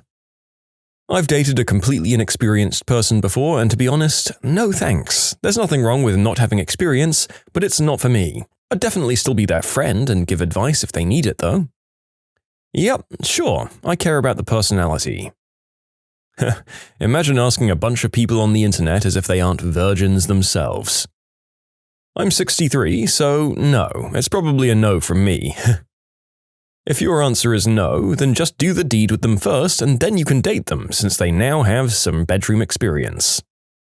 I would, because I was the person with no experience past the socially acceptable age. I didn't have my first real date until I was 23, and I didn't do the deed until I was 26. If my first couple of partners hadn't been willing to take a chance, well, now I'd be a 30-year-old virgin. However, for a lot of the people with this issue that I see, I really don't think your problem is a lack of experience. Your problem is a lack of confidence. If you've convinced yourself that you're completely undesirable and no one will ever want to date you, you're not going to project that you're in your interactions with people, whether you mean it or not. There's nothing attractive or appealing about trying to get to know someone who can't stop talking about how disgusting and pitiable they are. I used to be that way. I believed I was too fat, too ugly, too awkward, and it showed. There's a reason it took me 3 years to go from first date ever to losing the V card. I had to learn to be confident on my own, or at least pretend to be confident. Do I still sometimes wonder why people find me attractive when I'm fat, loud, and impulsive? Sure. But I don't say that. Instead, I take a flattering, angled selfie that shows off the cleave. I say in my dating profile what my body type is without being self-depreciating about it, and I put every ounce of self-confidence that I wish I actually had into my self-description. I've even had friends tell me things they like about me or find attractive about me to add to my profile, if I'm not feeling especially kind to myself while updating it. You have to fake it till you make it. It gets easier the more you do it, trust me. Yeah, as I said near the start of the video, you don't magically turn into a more confident or dateable person once you've popped the cherry. Maybe there's something to not having such an aura of desperation about it after the first time, but I think even then, some of us have big old dry stretches that prove you're not just set after the first time. Personally, I wouldn't do it. There's a huge power imbalance there, and I would feel like I was taking advantage at my age. If I were younger, say my mid to early 20s, I wouldn't have much of an issue if the person was around my same age. There's a lot of hurdles to overcome when someone's still quite new to relationships and intimacy, and people generally become attached to their first in a way that I think I'd be uncomfortable with. I personally know exactly what I'm looking for in a partner, and since I'm a no-touch person, I could basically ruin that person's chance at a healthy relationship down the line as preferences can be altered by their first. No touch can be incredibly hard on an intimate partner, let alone someone brand new to it. I'd rather not do that to a person. No, I get that there's always going to be someone's firsts, but I'm not interested in being that, romantically or in the bedroom. There are clearly other people writing in who don't have a problem with it. Go date them. I also wouldn't date someone without work experience, driving experience, or experience living outside their parents' house. I'd want to date a full-grown, experienced adult, not a college freshman. Probably not. Most people my age have whoopee and romantic experience, so I guess I wouldn't want to be someone's first at this point in my life. I'm too old to be dealing with that crap. There are just certain things that need to be experienced and can't be taught in order to grow as a person. Nope, I'm in my 50s. Anyone age appropriate for me would have serious emotional difficulties if they had no experience at all. So people are really shy. I know 2 people over 25 years old with no experience that would love to get one chance at least. Probably not. For one thing, as I'm getting older, it's getting weirder that they have none. Maybe they have a good reason, maybe there's a ton of trauma. I try to be a kind and patient person, but honestly if I can date someone who has that crap together, that's preferable. Also, relationships are hard. I don't really want to have to hold someone's hand through the first time they get jealous. The boudoir is a rich topic. I don't really want to guide someone through it. They probably don't know what they like, or how to be good at it. I don't idolize virgins or innocents. I don't want to screw with someone who doesn't know what they like. Not personally. I'd feel too responsible for how I'd affect that person, emotionally feeling like the experienced one out of the 2. That's not to say there's anything wrong with being inexperienced. I'd try to take as much personal responsibility over your own feelings when it happens. No.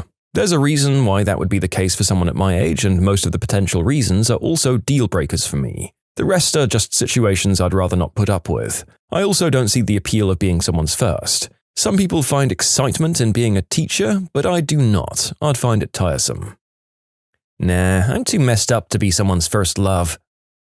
Sure, why would I not want that? If anything, it's even better being someone's first for everything. Heck, if it's going to work between us, I'd even prefer to erase my own experiences to be her first as well, so we both experience everything together for the first time. The only argument against that I could think of is that inexperience can be a turn-off for some people, but it definitely isn't for me.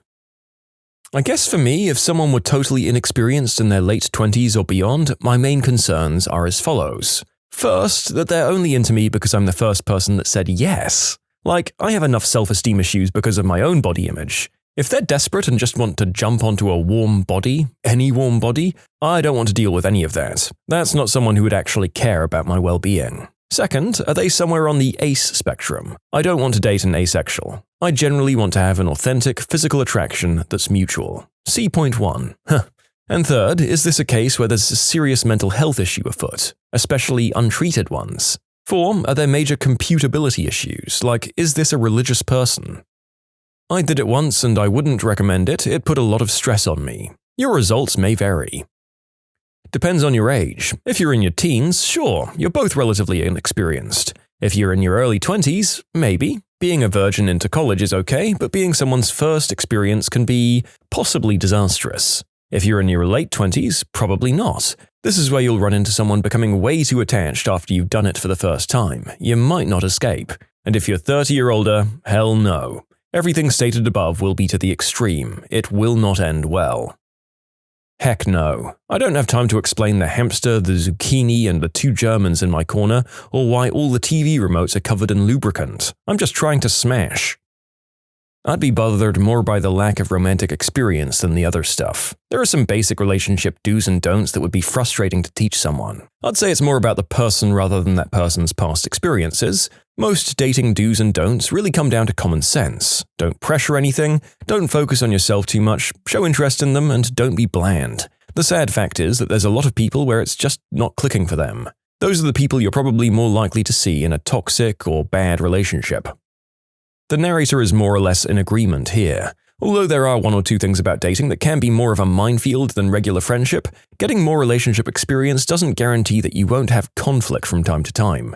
It's how you deal with problems that's important, not avoiding conflict. I would only do it if they were very clearly emotionally mature. You don't want all the problems that come with that first crush. Yes, because I'm on the same boat anyways and also waiting until marriage, so it would be nice to have someone that's the same too. Huh. I'd say yes because I too have zero of either of those. Well, it depends. Do you mean they've never done anything before, or that they literally have zero experience with the subject at all? As in, they didn't do the education for it in school, don't know the names of body parts, don't know what transmissible diseases are, because if it's that extreme, then yeah, it would probably be a no. Yes, because I'm on the same boat anyway and also waiting until marriage, so it'd be nice to have someone that's in the same boat. No, I'm not interested in being a teacher at this point. To me, it's an adult skill that we expect people to have already gained, like how to do laundry or manage their finances reasonably well. My partner had never done the deed before me, and to be honest, even his first time, he was better in bed than some other people I'd slept with who'd done the deed several times a week, and he's only gotten better with time. Absolutely not. After age 25 or maybe 30, and that's pushing it, lack thereof is indicative of differences that are simply too great to overcome. Nope, been there, done that. It was awful. He blamed everything on his inexperience. He used it as a crutch. No romantic experience means no baggage to drag down a new relationship. No bedroom experience? Why is that a thing? Wouldn't matter. If they don't know, you teach them. If you both don't know, then you figure it out together. That's usually the last thing on my mind when I want to interact with someone. However, I'm getting up there in years, so age is a concern. It's amazing how anyone under 25 looks 12 to me now, and how 12 has never been so alien. What was the quickest buzzkill to a room full of happy people? Back when I waited tables, there was a guy walking to his table. He had a massive heart attack and hit the floor. EMTs said he was gone before he hit the ground. I've never seen a restaurant go so silent so quickly. A friend of mine was attending a Christian Pentecostal summer camp a few years ago with some high school students and other adult leaders. For anyone who's unfamiliar with Pentecostal youth camps, the evening church services can get pretty lively and charged with emotion. People being slain in the spirit, speaking in tongues, lots of worship and confessing sins.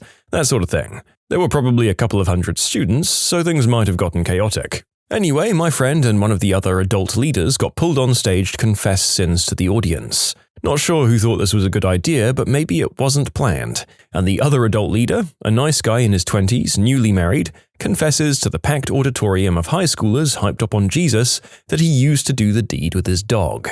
The evening service pretty much ended after that. My company had a pizza party meeting for a particular department. The scuttlebutt was that it was a thank you for a third-quarter project completion. The department of 35 people were excited for the attaboys and the pizza. After the lunch, the shoe dropped. They were all being laid off because even though they finished the project on time for this long-time customer, the customer had signed a contract with another company and was leaving. Unbelievably crap move by management. With a few years under my belt now, I know that pizza seems to be a common way to give bad news to employees at other places. When I was a kid, there were about 6 to 8 families in our area who were a good group of friends. Regular holidays together, kids all close friends too, and in the same classes at school. The backstory was that one of the families kept noticing money going missing from a drawer in the master bedroom. They had an older son who was getting the blame but was denying it. Fast forward a few weeks and it's their younger kid's birthday and everyone's at their house. Usual script was the kids' party would be late afternoon, then in the evening the kids would end up playing games in the same bedroom as the adults had a few drinks. Kids were happy because we got to stay up late with all our friends, and parents got to have a few guilt-free drinks. This night was going on as normal until we were all shuffled off and home earlier than usual. We got the full story the next day. Once the kids were out of the way, the owners of the house had turned on their TV and pressed play on a video. On screen, there was CCTV of the bedroom where the money had been going missing. Clearly in the video, you could see the wife of one of the other couples sitting in that very room, going into the drawer and taking money. Apparently, they switched off the video and said, "What you saw is exactly what it looked like," and asked that couple to leave. Everyone else left shortly after. Yep, that's about time to hit the old dusty trail. Hopefully it just meant that the one group of parents were ostracized, rather than their kids also being excluded and the adult friend group fully breaking up. 800 guys in a grocery warehouse being told it was going to be automated in 5 years. One fella yelled out, asking if we fought the robots and won, whether we could keep our jobs. Probably not, since his job has been terminated. I was on a Chicago to New York flight. We all got on the plane, but were delayed taking off due to a heavy storm going on. About 20 minutes in, everyone was still pretty calm until the pilot announces they were working on getting our baggage loaded because it's been sitting on the tarmac this entire time. The entire plane looks out, sees our luggage just sitting there in the pouring rain uncovered, and starts freaking out.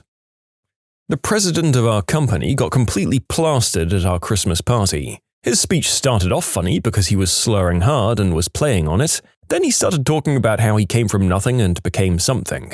Then he proceeded to tell us how if it wasn't for us working so hard and keeping our clients happy, he wouldn't have been able to accomplish building his mega mansion for him and his family, nor would he have been able to afford his new Benz. There was some awkward muttering here, followed by him directing us to drink up and enjoy because due to budget cuts, the future Christmas party and bonus budget is cancelled from here on out. Many of my co-workers relied on that bonus. Nobody was impressed. Except for one person, the rest of us quit within the first few months into the new year. Sounds like the owner and MD from my spouse's last job. New cars every few months, paying his kids a salary for doing nothing, flushing cash from the business for personal home improvements. They had 100 employees tops. They all worked like dogs. Their Christmas party? Held in the office where everyone had to bring in food to share. Record profits? Huh. Thanks for the work, suckers. Check out my kid's new car. Ended up losing lots of skilled workers to a rival company. I hope he craps a hedgehog. I used to work for this new performance hall in New York City, and one morning during our morning meetings, one of our managers thought she was being unique and uplifting by ending our meeting with forcing us to say, "One thing I'm grateful to the company for is..." All 30 of us were pretty happy to just start the day since it was a beautiful day out, but that soured our mood real quick. A bunch of people got hostile with answers like, "The wonderful healthcare we're given, we have none," and "the magnificent hours. The hours are crap and inconsiderate." The whole company of more than 60 people gathered at a product unveiling and cheerleading event where we were expecting surprising news like bonuses maybe. Instead, we were informed that the least senior and biggest jerk were promoted to partner. Everything went downhill from there. Party at this one woman's house. Everyone was talking and happy. They mention a local business burned down, and a drunk guy yells, "Must have been Jewish lightning." The entire party goes silent, awkwardly glancing between him and the hostess, who just so happens to be Jewish. The man looks around, thinks for a moment, and realizes his mistake. They didn't hear him, so he yells even louder, "Must have been Jewish lightning." I was watching Bruce Lee's Enter the Dragon in a movie theater when it came out in the early 1970s. The projector died during a fight scene. Similar experience. I'd already seen Batman with Jack Nicholson as the Joker. I went again with my uncle, who wasn't much older than me, and a few of his friends. You remember that scene where the Joker, who has yet to be seen as the Joker, is talking to the crime boss who tried to have him killed? The boss, Grissom, calls Joker Jack, his real name, and Joker responds with, "Jack's dead. You can call me," steps out of the shadows for the big reveal, Joker. At Jack's dead, everyone watched the film melt onto the camera. I laughed my butt off, but everyone there who hadn't already seen the movie lost their damn minds. I actually thought I was going to witness a riot. I was on a team of about 15 people for a special project for a regional internet service provider. During the bi-weekly team meeting, the manager was super pumped about how far ahead of schedule we were due to some new processes we came up with. After about 20 minutes of attaboys, the manager concluded with telling us we were all being laid off, in the same tone of voice she used for the whole meeting, issuing a bunch of praise. Most of us awkwardly laughed for a couple of seconds thinking she was joking. She wasn't. I used to be a courier, had the same customers every day. One of the customers was an online store that had about 50 employees. The store was very successful and bought for about 8 figures by a bigger international competitor. The couple that owned the website organized a party with food and music, talked excitedly about their successes and praised themselves, only to go on and fire 90% of the employees in that company. The bride throwing up on herself and the dance floor during the first dance. She tried to hold it back, but the groom just pointed her toward the dance floor and she let her rip. It was impressive. Drinking with colleagues from work. A guy was needling me and a friend about how out of shape we were. It's fair and lighthearted, right? Suddenly my friend blurts out, "Yeah, at least we have attractive wives." The needling guy's wife was standing right there. Wow, that guy really played the reversey jackass Uno card, didn't he? And I don't really know who won this particular game. Feels like everyone lost, including the bystanders awkwardly staring literally everywhere else after that final burn went out. Bad snowstorm started about 4 a.m. a few years ago. My co-workers and I were texting each other thinking, no way they could make us come into our job today, we're non-essential workers. We're all home waiting for the email to go out regarding whether or not our boss would give us the day off. Email finally goes out around 7:30 a.m. saying that we'd have a shorter day, but everyone must show up for work by 9. So, I layered up, cleaned off my car, shoveled out my parking spot, and headed to work on very precarious roads. I got to work on time and was greeted by my co-workers, who were all pretty happy just to have not gotten into an accident on the way over. All of the clients and meetings had been cancelled, so there was a party-like atmosphere. Just as we were talking about playing charades, we get another email from the boss saying because road conditions were so bad, they were closing the agency after all and everyone had to go home. This was 20 minutes after we'd all gotten there. I've never seen more than 20 people all scream, "Are you fricking kidding me?" at the same time before. It was absurd and everyone was mad. In Portugal during the World Cup, got there early to find a street bar in the centre with a big screen. The place was soon packed. England started really well and everyone's singing and laughing. All of a sudden, the bar up the road erupts into massive cheers. Lots of people go onto the road to see. Apparently someone just dropped an entire tray of drinks? We all laugh and go back to watching the game. 10 seconds later, England scores. Our bar erupts and we spill into the street. The bar on the road is kind of silent now. That's weird. The game starts again and the bar up the road starts screaming again. Nothing in the game? What's going on? People look back up the road, can't quite work it out. Then a really bad tackle goes in and the penny finally drops. Our bar's TV is the only one using satellite and all the others have cable. So our feed is about 20 seconds behind everywhere else. Every exciting moment is audible about 20 seconds before we get to see it. I've never seen a bar empty so fast in all of my life. One day at work, we had an hour meeting followed by a planned pizza party as a reward for meeting some safety goal. They'd been telling us all week not to worry about food because they were getting pizza. Well, after the meeting, we were sitting around waiting for said pizza to get there when our boss came in and told us there was a failure of communication and no one actually ordered said pizza. If you want to see 50 factory workers go from excited to murder-ready in less than a second, that's what you tell them. I worked at a casino for a couple of years and the joke is totally true. How do you make 500 old people want to kill you? You yell bingo. You can submit your own stories to be featured here on the channel. The story submission link is in the description below. And if you want to listen to some vibey music in the background, check out easymode, also linked below, and subscribe. I was bartending on one of our restaurant's busiest days. The place was packed and a man and boy of about 9 couldn't stop wrestling and giggling. The man, about 30 years old, started repeatedly yelling, "I'm gonna grab your wee-wee." And yeah, the whole place dropped dead silent. The mother grabs the kid and says they need to chill the F out. Every family reunion when one aunt gets drunk and brings up my other aunt who died. Happens every time. Not exactly a room, but our plane landed home after my company spent a year in Iraq. Our company commander previously told us to tell our families they shouldn't come out to the tarmac to welcome us back because it would be a fricking circus and you'll just see them later anyway. Stepping off the plane, who are the first and only people we see? Our fricking commander's wife, 3 kids, parents, grandparents, brothers, and numerous cousins and friends. That guy was the worst. Family gathering was going great until the host realized she was missing thousands of dollars worth of jewelry. She started accusing everyone of being thieves until her husband said he put it away without telling her. In grad school, we were gathered in a room to hear about how the last term of classes in the program was going to be cut due to a new law regarding educator requirements for the state. Everyone was stoked because it was going to save us like $5,000 to $8,000. Then they told us that due to state budget cuts, our total tuition was going to double. A guy decided to pop the question to his girlfriend at a work holiday party.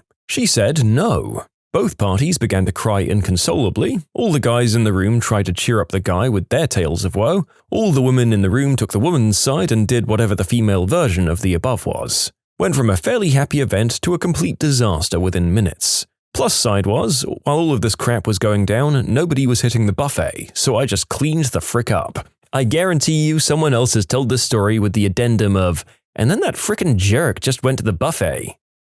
I'm not gonna lie, I love the idea of the absolute social mayhem going on, and this one frickin' guy just hoofing it to the buffet and eating everything straight out of the dishes there, taking complete advantage of the situation and piecing out on the drama. It's glorious. When the boss got drunk at the Christmas party and then let slip that there were going to be layoffs coming in the new year. We had to work on a holiday, but management didn't, so there was nobody to unlock the building. We waited outside from 7 a.m. till 7:45 and were told that if we didn't get in by 8, we could go home. 7:55, our manager shows up and lets us in, telling them they're going to be let go just before Christmas. You know, Walmart is really bad about letting their seasonal people go the same week as Christmas after spending 90 days building them up as having a chance of being more than a temp. I wasn't there, but when the Metallica concert in New Delhi was cancelled, 30,000 fans were already at the venue, super excited and waiting for more than 3 hours for the concert to begin. While they were waiting the said 3+ hours, some of the security barricades at the stage gave way and couldn't be fixed. So the organizers cited safety issues and just cancelled the whole thing. I think they were eventually arrested for a breach of trust because the whole thing sounds shady, to be honest. India is not exactly a hot destination for big musicians. So when Metallica came over for the first concert in India ever, people flew in from all over the country just to attend. Metallica's pretty popular in India as well. I hear angry fans rushed the stage and broke the equipment after the cancellation was announced. Camp. 150 kids headed to an ice skating rink. Everyone's laughing, cheering, and having fun. Sitting on school buses for 2 hours. The place is closed. Instant chaos, screaming, and general unhappiness. Took us back the next day, but still the angriest I've ever seen 150 kids be.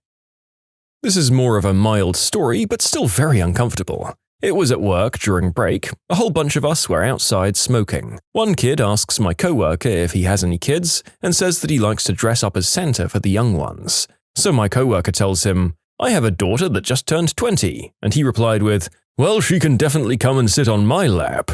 The silence after that sentence was so painful. Everyone ended up going back inside after that. It was super awkward. In 2007, Mars Volta played at the White River Amphitheater. They got through about 4 songs and then quit in a rage on stage. Turns out the guitarist was having speaker issues and someone threw a bottle of wee-wee on him. He smashed his guitar on the speakers and walked off mid-song. The lead singer says, "This is what you get when you build an amphitheater on an Indian burial ground. I'll give 10 grand to anyone who brings me the head of the motherfricker who threw that crap on us." Security ran out to escort them off, and we had a full hour-and-a-half wait until RHCP came out. That crap was sour. Also, this is all available to watch on YouTube. I didn't witness it personally, but I heard about it and the aftermath. Back in 2006, an army unit was being extended beyond its original 12-month deployment to Iraq. This was the first extension of the surge and before it became common. Secretary of Defense Donald Rumsfeld traveled to the unit's home base to address the families of the soldiers and let them know why these soldiers weren't coming home, and the few that had made it home were having to turn around and go back. It wasn't a horribly happy crowd to start with, but they were willing to hear him out and be respectful. Apparently he came in incredibly conceited about the whole situation and basically made a comment along the lines of, "They're soldiers and they'll do what they're told and like it." He was completely lacking in empathy and understanding and just expected everyone to accept and support the decision. This comment and demeanor quickly turned the crowd hostile, and the town hall was quickly cancelled and Rumsfeld had to be escorted out by his security detail.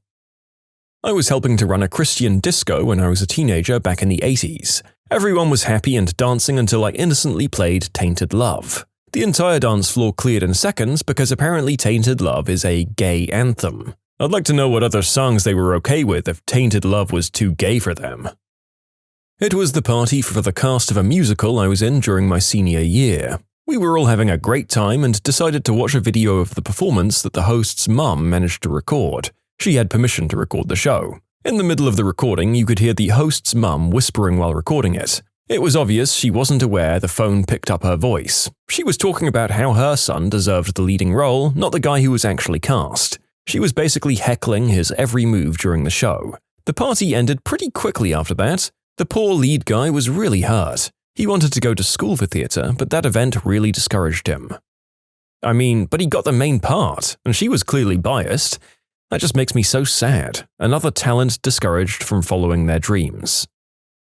50th anniversary for my old rugby club. People were flying in from all around the world, 150 plus people ranging from late teens to 70s. We went on a big pub crawl combined with my dad's 60th birthday the night before the big dinner. One of the old boys fell over outside the local pub, hit his head on the concrete and was knocked out. The ambulance was called and we helped him get into it, explained what happened to the medics, and off he went with his brother to the hospital. We laughed it off and went back to drinking. By far not the first time a player has gone to hospital after a night out. The night after at the big suit and tie dinner, one of the old boys was wondering where he and his brother were, so he called the brother and asked if he was okay. He wasn't. He'd had a brain aneurysm and had little to no chance of surviving. A room full of more than 150 tough-as-nails men and women went from having the time of their life to being pretty much dead silent. He died 4 days after.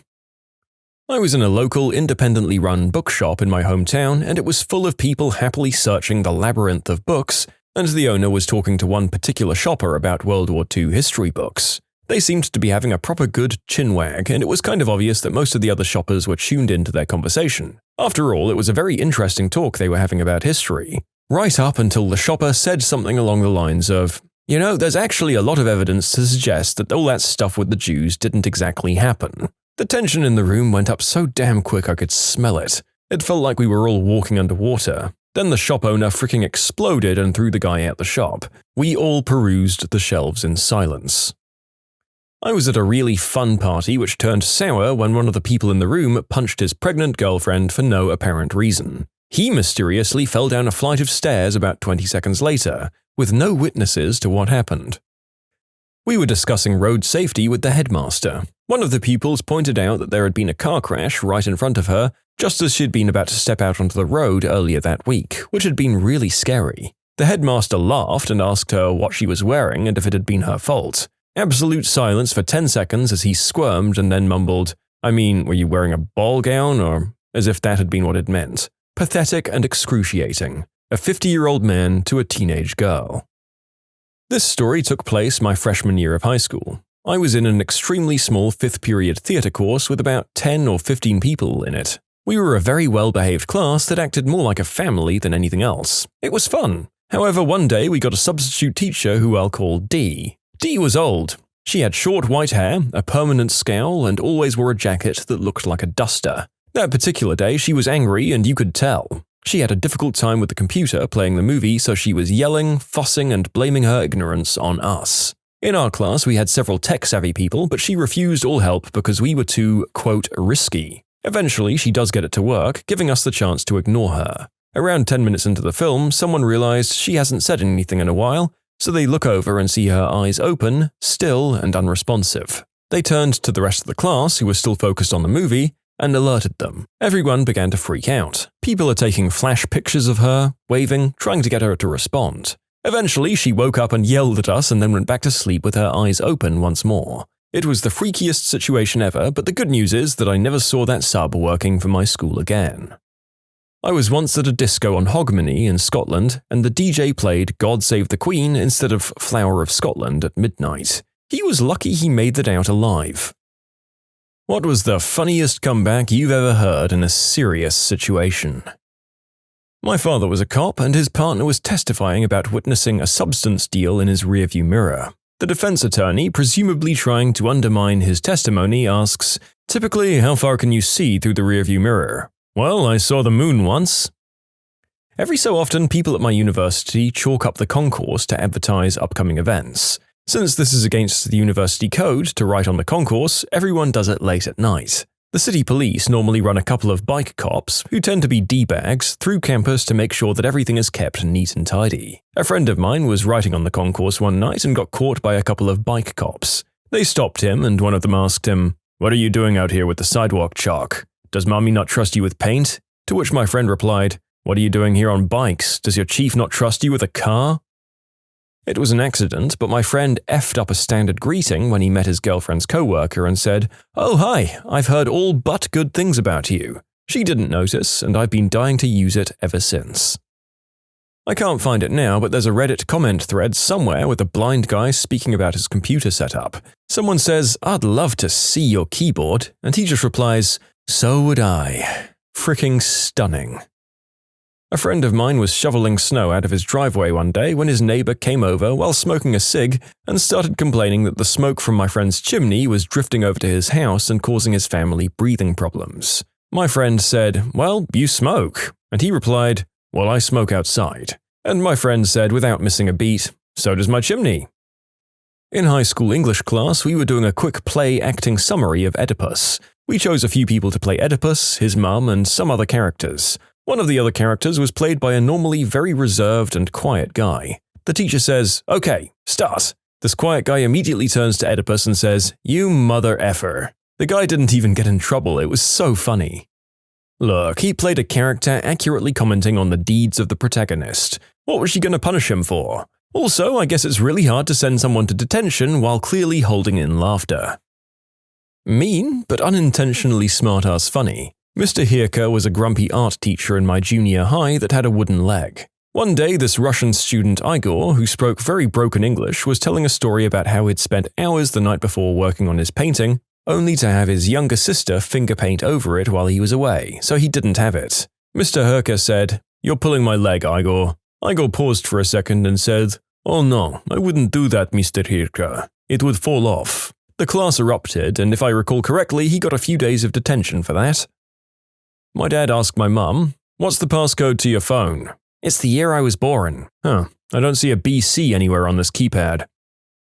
My mum asked us, "How do you kids get through so much toilet paper? What are you eating?"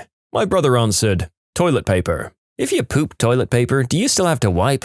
Man, this is getting philosophical in here. My grandma came back from the beauty parlor. My grandpa said, "I thought you were going to the beauty parlor." My friend and I were supposed to have a lunch date during work. Instead, his wife had made him a buffalo chicken sandwich to bring from home, leaving me to fend for myself. So I said, really angry, "Oh really? You got your wife to make your lunch for you. How about I give you a sausage meat sandwich?" In case it wasn't obvious with the YouTube-friendly language, I meant my sausage. Anyway, he answered, "Do I look like I'm on a diet?"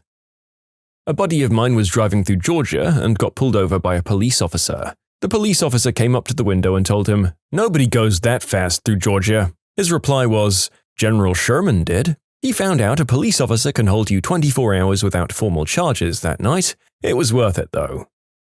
Sometimes I like to tell people, "I hope the rest of your day is as pleasant as you are," and then watch their face as they reason through whether I'm giving them a compliment or insulting them.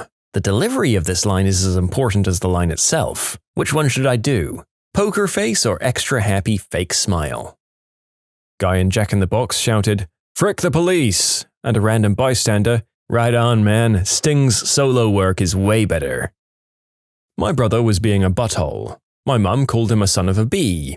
He replied, "Can't argue with you there, mum." It took a few seconds, but she got mad. I was at a minor hockey tournament when I was about 8 years old, and my old hockey coach was sneaking a smoke in the men's room when a little boy came in and told him that smoking was bad. He replied with, "So's talking with strangers." My sister was in a bar with friends and noticed a man with cologne on when he walked by. She stops him and sniffs. "What's that you have on?" He said, "A rock-solid rooster, but I didn't know you could smell it." She and her friends couldn't stop laughing. That guy had his pick that night. I used to work at an ice cream shop and a guy ordered 2 sundaes. One was vanilla with chocolate syrup and another was coconut with hot fudge. I gave him his sundaes, rang him up, and he roared back, "You didn't mark these. How do I know which one is hot fudge?" And I just replied, "The one that's hot." My boss died on the floor laughing because of my nonchalantness. My first job was at an ice cream place, and a customer asked, "What's your most popular item here?" And I had to answer, "Ice cream." Grade 10 physics. The coolest guy in class turned around and asked my attractive lab partner, "So why do girls always curl their toes when they finally arrive?" I asked him, "Where did you read that?" I was famous for a week. That was the high point of my high school career. In college, and an ex-girlfriend came over to visit. My roommates were getting blazed in the living room. She and I were chilling in my bedroom. She goes into the living room and tells the guys, "It's starting to smell like green herb in my boyfriend's bedroom." And my brilliant roommate answered, "As opposed to what? The smell of him whacking his hog and loneliness?" I was playing Rock of Ages and cursing at my mammoths to knock the other guy's boulder off the edge.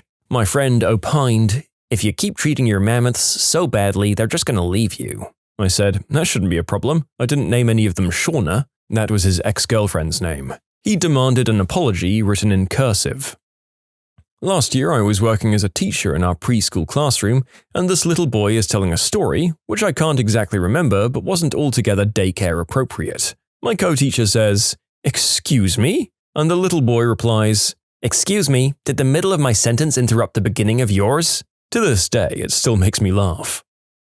My cousin was 2 and being potty trained. She talked early and was quite intelligent. The first time she peed in the toilet of her own volition, her mum got all excited.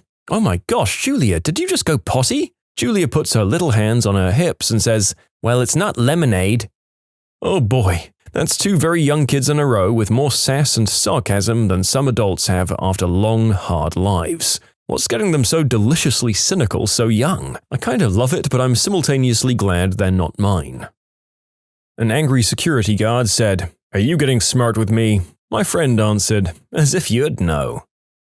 I have a buddy of mine who sometimes gets a good rage on, and this was one of the times he handled it perfectly. I was with said friend of mine in his car. He pulls into a space in the parking lot, and as we got out of the car, some harpy lady pulls up and rolls her window down and states, "Hey, I was going to park there." I know, who does that crap, right? Seriously. So my friend plays it cool and says, "Lady, I got here first. Fair and square, I'm sorry." She says, "Oh no, I've been driving around this lot looking for a spot and I saw this one first. You're going to have to move your car." At this point, I'm standing there just thinking, what the frick? Again, my friend states, "Look, I was here first. I'm not moving my car. You're going to have to find somewhere else to park. Stop being rude to people." Those weren't his exact words. I can't remember exactly, but he was being way more polite than he should have been. She says, "Excuse me, my husband is in the car." That was an obvious threat which my friend would have handled. He was a real tough son of a witch. He calmly walked up to her car windows and yells in a very loud voice at her, "Well, maybe you ought to let him drive." I started laughing. So her husband starts getting out of the car. My friend points right at him and says, "If you get out of that car, I'm going to come over there and make you regret it more than marrying this woman. I'm serious. You get out and I'll fricking end you." The woman scoffs at us and rolls up her window and drives off. It was frickin' awesome. Talking to my dad about premarital whoopee and using protection, he said, "If anything, double bag it." I heard that wasn't good. I meant in the sense that it was bad for the rubber's integrity. Dad misinterpreted this, however. "Oh no, you won't feel a thing, but at least she won't be pregnant." I said, "Dude, work is gonna suck tonight," and my colleague said, "Tell me something I don't know." "Alright, I've seen your sister undressed." Science teacher asked, "Okay class, now name any form of contraceptive you know." And the first answer was Crocs. Safe to say it was the best joke I've heard in a while. Drunken barbecue and our scruffy neighbor who's always with his dog comes over. The dog's being a star and humping everyone's leg, then she sits and starts licking her biff. I said, "Wish I could do that." And he replied, sharp as frick, gleefully pointing, "Okay, I'll pin her down." There's a safe whoopee club at Ohio State University that gives out 50 Johnnies for about $5 if you join it and go to a seminar. The presenter was female and asks, "Now, before you do the deed, what's the first thing you need?" The guy next to me said, "To get rigid?" No, I meant consent. And I remember nothing else from that presentation. You need consent before you get hard? Well, crap. That would have been a good t-shirt to wear to the seminar. Consent gets me solid. The reply of Messi to Ronaldo's comments. Ronaldo told the media that he was sent by the god of football to teach people how to play. After being hassled by the press, Messi immediately replied, "I don't remember sending him." To this day, in the debate as to who is the current greatest footballer, I bring up this line. You can submit your own stories to be featured here on the channel. The story submission link is in the description below. And if you want to listen to some vibey music in the background, check out easymode, also linked below, and subscribe. My friend said, "I've got a huge sausage, it's like the Loch Ness Monster down there." I answered, "Yeah, nobody's actually ever seen it." Got a few laughs from everyone around us. Security guard yelled at me, "Sir, you can't climb the flagpole." I said, "Yeah, I know, I just tried." Not the best one, but we'll all wind up in this situation where it's needed. Plus, it's my dad's proudest moment. He was having car trouble and was blocking some D-bag in a convertible with two gorgeous girls in it, trying to start his car. The guy is honking his horn like his stocks depended on it, and after a while, my dad has had enough. My dad left his car, went back and told the guy that he'd happily sit there and continue the honking for him, and that the D-bag could start dad's car instead. Apparently that's all the girls needed to break out laughing, and Mr. Convertible was too flabbergasted to respond. Dad still brings out his smug face whenever he's had enough cognac to tell this story. I was standing in line at a Subway in college. Girl making the sandwiches was slow as heck because she was busy talking to everyone. She was bragging about how to work at Subway. You're not just a worker, but a sandwich artist. They have to demonstrate how they can make a sandwich for someone in 30 seconds or something like that. So from the back of the line, someone yells, "Well then frickin' do it!" She was embarrassed. I heard some guy outside of a hotel rip a giant toot in front of a lot of people. He turned to his buddy and loudly exclaimed, "Not bad for a 1/4-inch speaker." I fell out. In grade school, we were at lunch and the sun was blaring through some windows into my friend's face. He got up to fix the blinds so he could see. The principal saw him and walked up and asked him what he was doing. He said, "I thought I'd just adjust the blinds so I could see better." The principal goes on to yell at him and tell him not to fix the blinds as they're very expensive, then proceeds to say, "Next time, don't think." And I, being a complete smartass, replied, "Yeah, Andy, how dare you think at school? My parents got to meet the principal that afternoon." In an elevator with a bunch of people going down to leave the building. This guy has a really nice pipe in his mouth, but it's not yet lit. This lady says in a really nasty voice, "There's no smoking in this building." And he says, "Lady, I have a butt, but I'm not farting."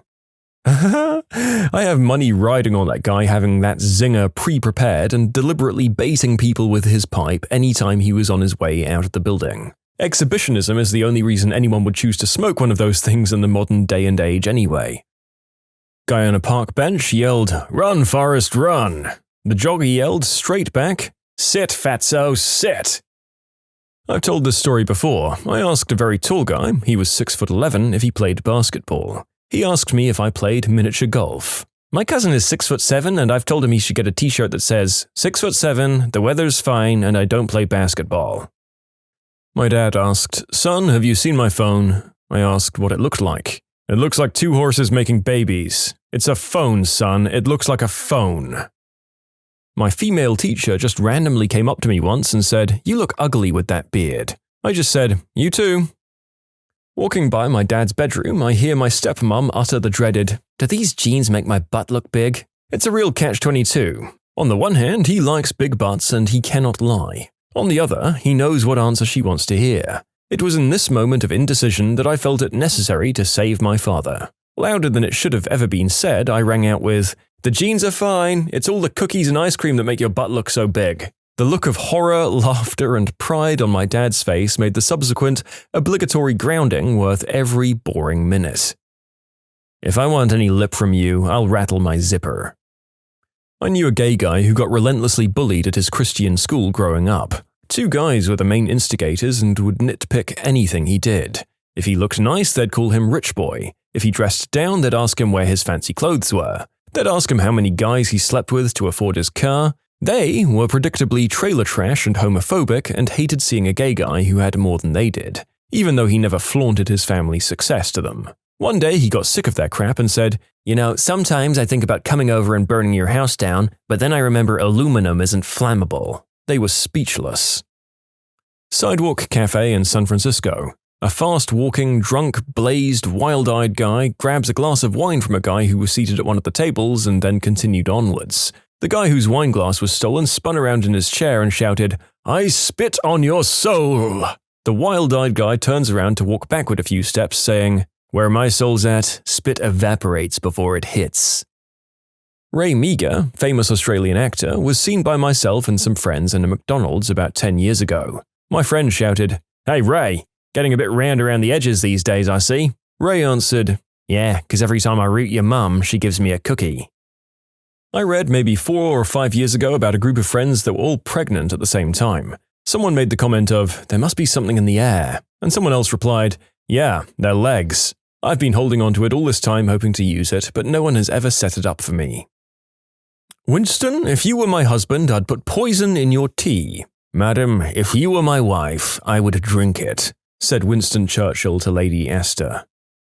A few years ago, I was out with a friend and we were enjoying ourselves except for this one drunk guy who just wouldn't leave us alone. Interrupting conversations, being too touchy, just being obnoxious, and it was just so obvious we weren't interested. But he was not taking the hint. We thought he was finally gone, and my friend went to light up her cigarette, and he appeared out of nowhere like a goddamn magician, held up a lighter to her face in an effort to light a cigarette that wasn't there yet, and he says, "Bond, James Bond." Cool as an Arctic cucumber, my friend just lit her cigarette, took a drag, and said, "Off. Frick off." To this day, I've never seen anything cooler.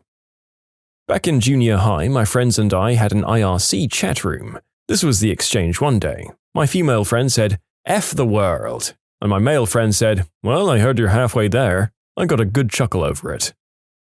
Overheard at a bar, "I wouldn't sleep with you if you were the last man on earth." Which, if I was the last man on earth, you wouldn't be allowed in the line. Someone said to a guy in a wheelchair in a very sympathetic voice, "Do you need a hand?" And the guy in the wheelchair said, "No, but I could use a pair of working legs." A gay friend of mine tooted, and my smart aleck friend, who was friends with both of us, said, "Smells like burnt latex." I couldn't help but laugh hysterically. "You have a nice day at school, Thomas." "Don't tell me what to do, Mom." A friend of mine said the old, "Yeah, and if my aunt had a sausage, she'd be my uncle." Without missing a beat, another friend said, "If your aunt had one of those, I'd suck that witch dry." He has a pretty hot aunt, to be fair. At a Phillies game during the 7th inning stretch, got a dog and a brew, so I was at the condiment table getting some mustard. Standing next to me is a guy with a pulled pork sandwich. Enter a drunk dude who said, "Man, that sloppy Joe looks so good." Guy number 1 just says, "It's pulled pork, you uncultured frock." He said it so nonchalantly and just walked away. For some reason, a burn with swear words in it does seem a lot more vicious when it's delivered with an air of carelessness rather than anger, doesn't it? Remember that for next time, viewers. Had a student knock over a broom in another teacher's class. He looked at her and said, "Mrs. A, can't you park in the faculty lot like the other teachers?" It earned him an ISS and a slow clap from me. This little piece of gold was delivered by my brother, who was about 17 years old at the time, to my dad. Bright and early in the morning as we sat down for breakfast, he asked, "Why don't you brush your hair, Dad?" Dad answered with a smirk on his face, "My hair is as rebellious as my character, and as scarce as your patience." We all stared at my brother for about 10 seconds before bursting into laughter. And I'm sorry if it sounds weird, but it was originally delivered in Spanish. My buddy was working the oil fields with his dad, and at some point his dad started talking a lot about what a great guy their boss was, exaggerating mostly, so my buddy pulled chapstick out of his pocket and handed it to his pa, who asked, "What's this for?" My buddy answered, "You're gonna need it after all that butt you just kissed." Jogger number 1 said, "How does it feel to lose to a 300-pound guy?" Jogger number 2 answered, "How does it feel to be 300 pounds?" I was out with friends one night. One of the guys was a man skank who was complaining about crying himself to sleep because he couldn't or wouldn't have a steady girlfriend. My significant other comes out of nowhere with, "Wiping someone else's sweat off your face doesn't constitute crying yourself to sleep." "I wouldn't do the deed with you if you were the last guy on Earth." "That means I'd be the only one your transmissible diseases didn't kill." "There's no I in team." "Maybe not, but there's a U in the C word." I wasn't actually around because it happened in ancient history, but it has to be this one. When King Philip of Macedon wrote the Spartans a letter stating this, "You're advised to submit without further delay, for if I bring my army onto your land, I'll destroy your farms, slay your people, and raze your city." The Spartans only reply, "If." Ultimate badassery. My wife asked, "What if we have a daughter and I die and she asks you questions about her period and woman stuff? What are you going to tell her?" I answered, "Go ask your new mom." My uncle is one of the biggest know-it-all smartasses I know. When my dad got his new glasses, my uncle told him, "They're nice, but they make you look kind of like a smartass." I replied, "What, don't you like the competition?" It was hilarious to see him trying to hide how angry that made him. Managers. What's your best? "Oh, well, I have to fire you now" story. We had a sales incentive that my team hit their target for, so we all went out to an island resort for a day to hang out, play volleyball, and ride quad bikes. At lunchtime, we put on a modest bar tab for our 50-odd team, around 2 beers each. People started buying their own beers and having a good time without going too far over the top. One of the top sales guns, who we'll call Marky, is mingling with the team. 5 meters away from his boss, with hundreds of meters of beautiful deserted beaches in both directions, Marky pulls out the biggest roll of wacky tobacco I've seen in my life and has at it like it was the last one on Earth. Really, his gusto was impressive. I gave him the, "Really? You're going to do that right now?" eyes, and so it was that I had to fire the guy. The kicker is that he had booked a room in the resort on the island for the night, and I was 5 minutes away from catching the ferry home. If he had waited 10 minutes to let her rip, it wouldn't have been on work time and he'd still have a job. When my employee said smoke break, I just assumed cigarette, not crystal. Okay, I'll admit I didn't actually fire this guy because I didn't get the chance. He starts work at 10 a.m. in the supermarket that I manage. At 10:04, I ask him to bring a case of Coke from the storeroom and put it on the shelf. At 10:06, he comes back from the store without the Coke and said, "I didn't know this would involve manual labor," and promptly left. 6 minutes of total employment time has to be some kind of record. I used to run a sports bar a few nights a week. One night when I was off and the owner was supposed to be there running things, I got a call from one of the bartenders telling me that I needed to come in. When I got there, the owner was sitting in a booth in the back corner, passed out completely drunk. One of the bartenders was also so drunk that he was staggering around breaking things.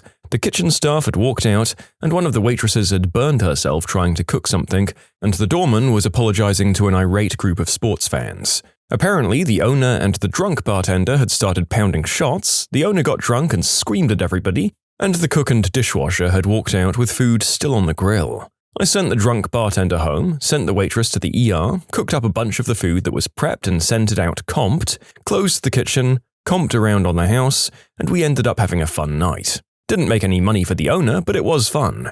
After we closed, I took the owner home, and by then he was sober enough to be remorseful. He decided on the spot to hire me as a full-time manager and asked me to hire an assistant, and pretty much stayed out of the place from then on. In effect, I fired the owner. You know, for all that that guy seemed like he was disastrous on site, I do have to credit him for actually owning up to his shortcomings and addressing the problem in an effective way. That would be a first for bosses who pull that kind of crap in the restaurant. I was a manager in a bank. We had a mandatory 3-day training before the person could start working in the branch. I got a call in the middle of the first day of training for my new hire. The trainer was asking where she was. I called her cell and she said, "Well, it snowed a lot last night, so I assumed the training would be cancelled. I'll just show up tomorrow." I told her that we'd need to have her start the following week because all 3 days needed to be completed in order. She told me that she wouldn't work because she had a 5-day Vegas vacation set next week. She'd never told me that when we told her the start date. I should have fired her right there, but we didn't have many good applicants, so I gave her one more chance. I told her that no matter what, be at training next week. So next week, I got a call from the trainer asking where she was again. I called her and she said, "My flight back from Vegas got delayed and I only had like 3 hours of sleep. I didn't want to show up tired and make a bad impression. So, I fired her." I used to work retail, and every holiday season we'd bring on a bunch of new sales staff to keep up with the crowds. This particular new hire, let's call him Bob, aced the interview. He was well-dressed, well-informed, affable, and to be honest, when you're hiring seasonal staff, you're not looking for the best of the best, just warm bodies to fill a space. So, Bob was the dream. Bob shows up for his first day at 9 a.m. a full hour before the store opens. Pre-open generally involves a bit of tidying, making change for the registers, a few things like that. As the only manager in the store, I was in charge of the registers. While I'm busy flipping 50s for 20s and 10s, Bob was a few feet away folding shirts. So I drop a roll of pennies and then bend over to pick them up. When I stand back up, Bob's on the other side of the counter stuffing the stack of 50s that I just pulled from the registers into his pocket. He didn't even try to make an excuse, just gave me a whoops look and silently put the stack back on the counter. Within 5 minutes, he'd signed his termination papers and was out the door. Total employment time, 10 minutes.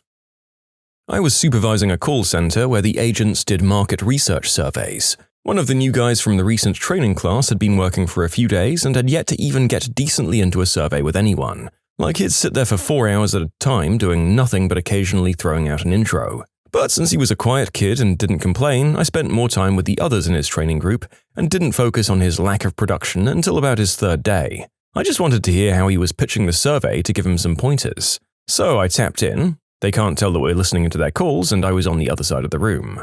On his first call, there was an answering machine. On the second call, an old man answers. "Hello?" And the trainee says, "I know where you live, sissy! Sucker!" and hangs up. It took me a minute to compose myself, but I asked him to come into my office and told him, "Yeah, you can't work here anymore." I had this girl working for me as a lab technician. She was this little Chinese lady, 7 months pregnant, really nice. One day she came into my office crying. Her purse had been stolen from her locker. The lock had been cut. Her purse had contained her cell phone, car keys, green card, money, everything. Apparently it's very expensive to replace a lost green card. She said it was more than $400. Also, since her car keys were now gone, she had no way to drive home. She lived 50 miles away. Keep in mind, 7 months pregnant. So her husband had to leave his job to bring her spare keys so she could drive her car home. Meanwhile, I reviewed the security tapes with HR, and lo and behold, we caught a girl on camera with a frickin' pair of bolt cutters going into the locker room. The girl we saw on the tape was one of the other lab technicians. My employee and someone the victim worked with every single day. We used the company bolt cutters to get into her locker, and we found the bolt cutters she had used. We also found food and a bunch of other crap she wasn't allowed to have in her locker. At that point, we didn't need to prove the theft to fire her, but we were going to try anyway. The next day, she comes in to get her check and we bring her into HR and show her the bolt cutters. She admits that she took the purse, the money, and the credit cards and threw the rest in the trash. We tell her that she's fired and to please wait here while we write her another check, so she wouldn't have to come back in next week to pick up her last one. While she was waiting, we called the cops who came in and arrested her. She took the cop back to her apartment where she gave them the purse which she hadn't thrown in the trash after all. She ended up getting deported to Mexico. The boss's son decided he wanted to be a graphic designer. But he had this problem, he always had other things to do on deadline day. Once a week we put out the paper, and it usually involves 10 to 12 grueling hours of work. He always had some lengthy errand to run, and because his father was never around, he kept doing this, leaving me to do all the work. Finally, his dad tells him he has to stay at work and can only leave if I give him permission. The very next deadline, he asks to leave for the afternoon. "Call your dad," I told him. "I'm not asking Dad, I'm asking you," he says. Oh, then the answer is no. He got highly angry and finally yelled at me, "Your attitude sucks." 2 days later, he waltzed in, sat down, put his feet up on his desk and hands behind his head and says, "We need to talk about your attitude." Somehow, I refrained from killing him, but I told him I'd never speak to him again. His father backed me up and he was done. Last I heard, the entitled little bag of crap manages a Radio Shack. Perfect fit. Well, the narrator thought he should mention that this comment was written circa 2011. As funny as the idea of this dropkick son managing a defunct electronics store in 2020 was, he had at least a year or so before that one got closed down, most likely. Had to fire a guy who was caught whacking the mule at his desk. Worked in an open plan office, got caught out by an admin lady sitting opposite him. Looking into his internet history, he was reading a very racy bit of text about a group who liked to keep their bedroom activities in the family. Used to manage a pizza joint years ago, and another manager hired this juggalo. My first time working a shift with the guy, he was practically sleeping at his counter. I told him he needed to get to work and the guy blew up. Walked around the store, stomping his feet, taking his shirt off, wanting to fight me in front of customers. I'm an ex-bouncer, and I don't take any crap from guys like that. I called his bluff. He ended up leaving, accidentally hitting another delivery driver's car as he sped out the parking lot. Do I really need to tell you he was fired? I hired and fired an employee on the spot. He went out for his substance testing in the morning, passed it, and came back ready to work. I handed him his safety glasses as we proceeded to the shop, and he said, "I didn't sign up for this," and proceeded to tell me what a piece of crap the company was for making him wear safety glasses. I fired him then and there, and he pleaded to rehire him if I wouldn't make him wear safety glasses. How does that work? He had no leverage. I was working in a manufacturing facility and had just brought in some temporary labor. This particular temp was someone I'd only worked with a couple of times before, but he seemed like a switched-on guy. Math student doing graduate work if I remember correctly. Anyway, I bring the guy in, go over the related safety talk with him, and walked him to where we'll be working in the welding area of our plant. Our parts weren't there yet, so I asked him to stay and wait for a few minutes while I went to get them. 5 minutes went by and my phone rang. It's a superior in the plant telling me I have to see something, to meet them at their office, and that we'll be walking back to where I'd left this temp. We get there, and he's managed to stack some empty totes and a nice lounge chair for himself. He's removed his safety glasses, is holding his cell phone in one hand, texting. Cell phones are banned on the floor, as I just finished explaining to him. He has his other hand picking between his toes. Yep, he'd taken off all of his safety equipment, including his safety socks, in the middle of a welding shop and was picking his toes. He even tried to start walking like that when we approached him. Needless to say, I ushered him out of the building and never worked with him again. You can submit your own stories to be featured here on the channel. The story submission link is in the description below. And if you want to listen to some vibey music in the background, check out easymode, also linked below, and subscribe. I let myself get pressured by my boss into hiring a copywriter, essentially because she had an enormous chest. She did a couple of writing tests that came back okay, and her attributed work on other sites and magazines was passable, so I didn't fight it too much. First day on the job, she announced that she's both dyslexic and suffers from adult attention deficit disorder and will need all sorts of special equipment to work with and longer deadlines to complete her work. Not really what you're looking for in a wordsmith. When I pointed that out, she rattled off a list of other companies that she was in the process of suing for unfair dismissal. Happily for me, she also began stalking someone else at work, ultimately sending him hundreds of very detailed, inappropriate messages, so we were able to get rid of her that way. I caught an employee running an adult site from his desk. Not just surfing prawn, mind you, running and maintaining said prawn site from his desk. A woman at my office was hired on as a software programmer. That was until our HR manager caught her hiding in the woman's bathroom with a very large how-to-do programming textbook. Turns out she had no frickin' clue what she was doing. Guy was working there 2 days. He was probably about 45. Went up to a long-time female employee, slapped a $50 bill on the table, and told her it could be hers if she just went along with him. When I confronted him, he admitted that he did it and didn't think it would matter because she seemed like she was probably the office working girl.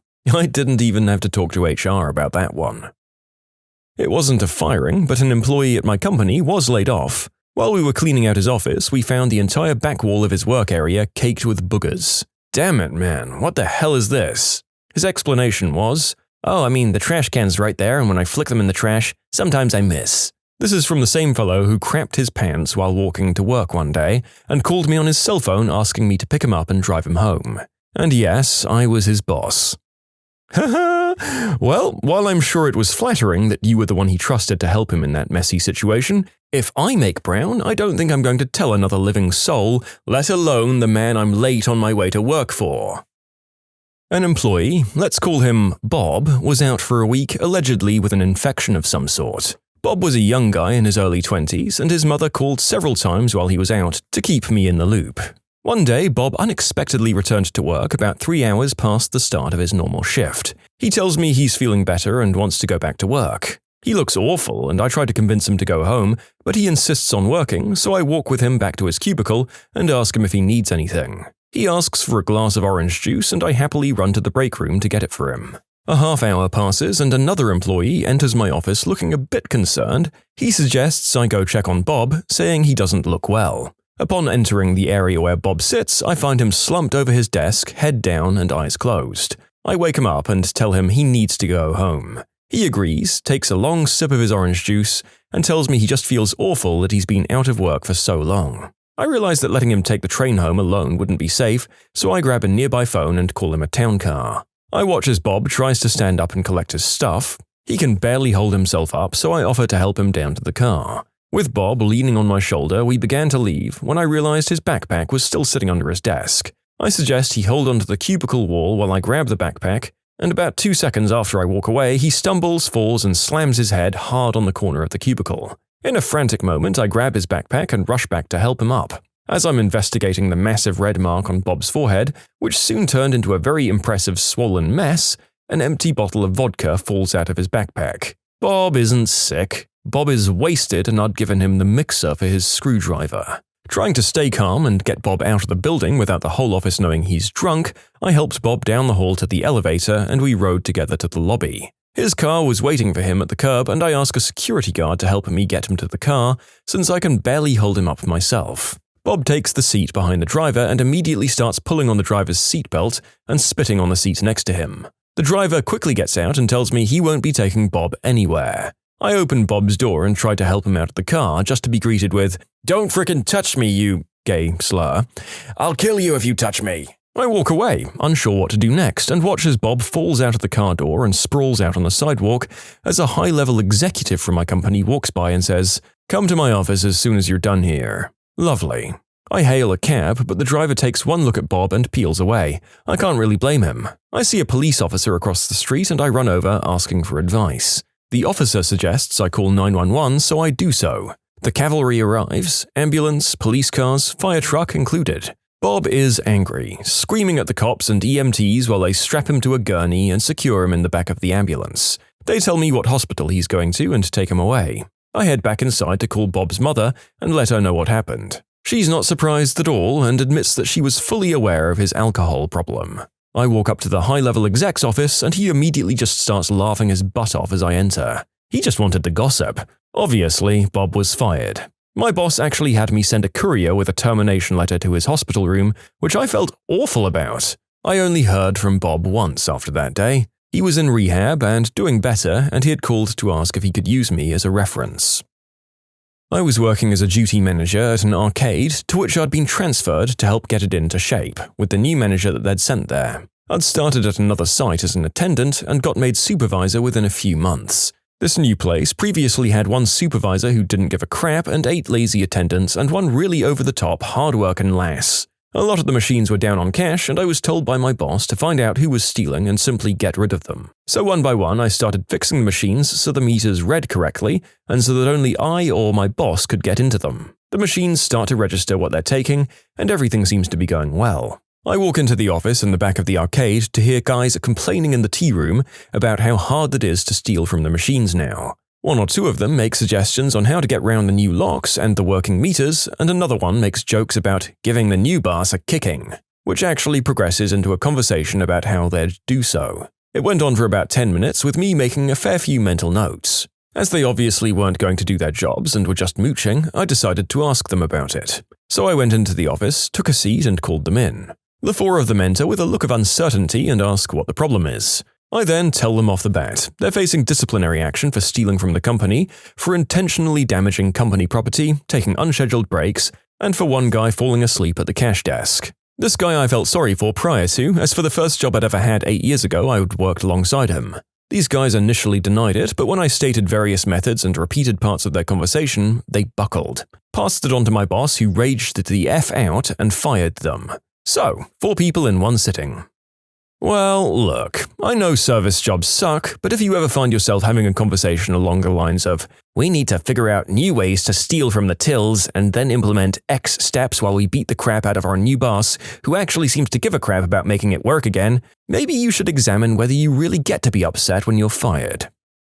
I once worked as a general manager of a construction company. I had a tile installer that worked for me for a couple of years. Near the end, he had developed a bad drinking and substance problem. He once asked for extra money from a client because he said that I didn't pay him. That wasn't true. The client told me, so I told the troublesome employee I was going to have to remove him from the job site. He stole $400 in cash and possibly a watch, they weren't sure, from one of the client's purses before he left, so I had to cut a check to her and apologize. We were nearly done there, so she let us finish the last few trimmings and shower door installation. It had been a big 3-month-long remodel, and there hadn't been a hint of an issue with any of the other roughly 20 guys I'd sent to her house. She wrote it off as one of those things and accepted my apologies. The worst part is he was building a custom shower which he didn't waterproof, we later found out. The customer could have fallen through the second story as the boards rotted.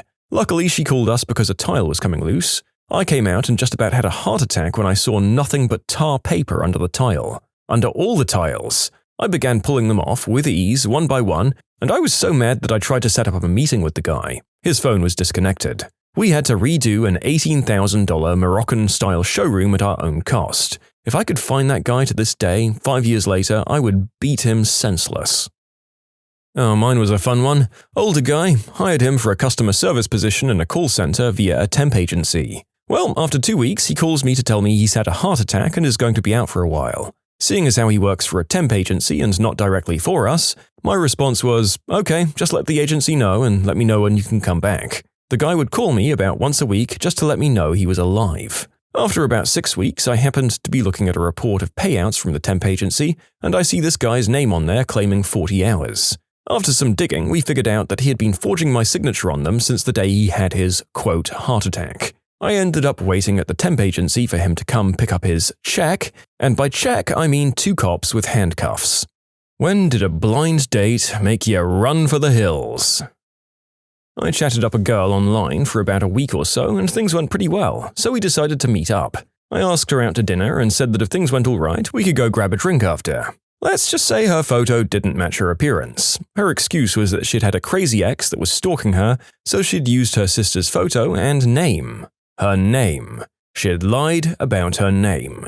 Anyway, came to find through our interview that she was an only child. She didn't catch her slip-up, but I sure did. She rambled on and on about crap I really couldn't have cared less about. Then came the food. The waitress may as well have brought it out in a trough, as this woman didn't use her utensils. Did I mention we were at a steak restaurant? That's right, folks. She picked her steak up and ate it with her hands. Let's not even get into the potatoes. It was the worst date of my life. Here was this large, disgusting, uninteresting thing with no table manners devouring her food in front of me. I couldn't eat my meal. I told her I wasn't feeling well and that I was just going to get my food in a box to go and that I'd eat it later if I felt better. Her response, "Would you mind if I ate it?" You wouldn't think this person had eaten in a week, as she proceeded to devour my dinner as well. She ate both steaks, both sets of mashed potatoes, all the bread, everything. The waitress comes over and says, "Goodness, when's your due date?" The girl says that she's due in 2 months. What the frick? First off, I'd been stunned that the waitress had asked, but then I was floored at the girl's response. Unbelievable. Being the gentleman that I am, I picked up the check because, hey, it wasn't going to pay itself and I'd much rather fit the bill for dinner than go to jail. I kindly said it was nice to meet you, got in my car and went to the bar. She followed me. She followed me to the bar. And when I got out of my car, she proceeded to berate me over why I was going out instead of going home.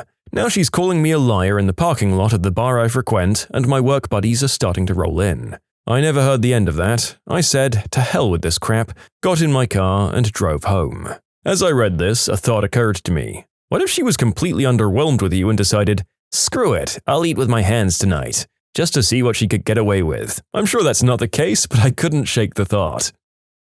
I got set up with the daughter of one of my parents' friends. I wasn't really looking forward to it, but I was on break from college and she apparently went to school not far from me. So it wasn't like a lost cause summer romance type thing. They showed me pictures and said nice things about her. I picked her up from her parents' place.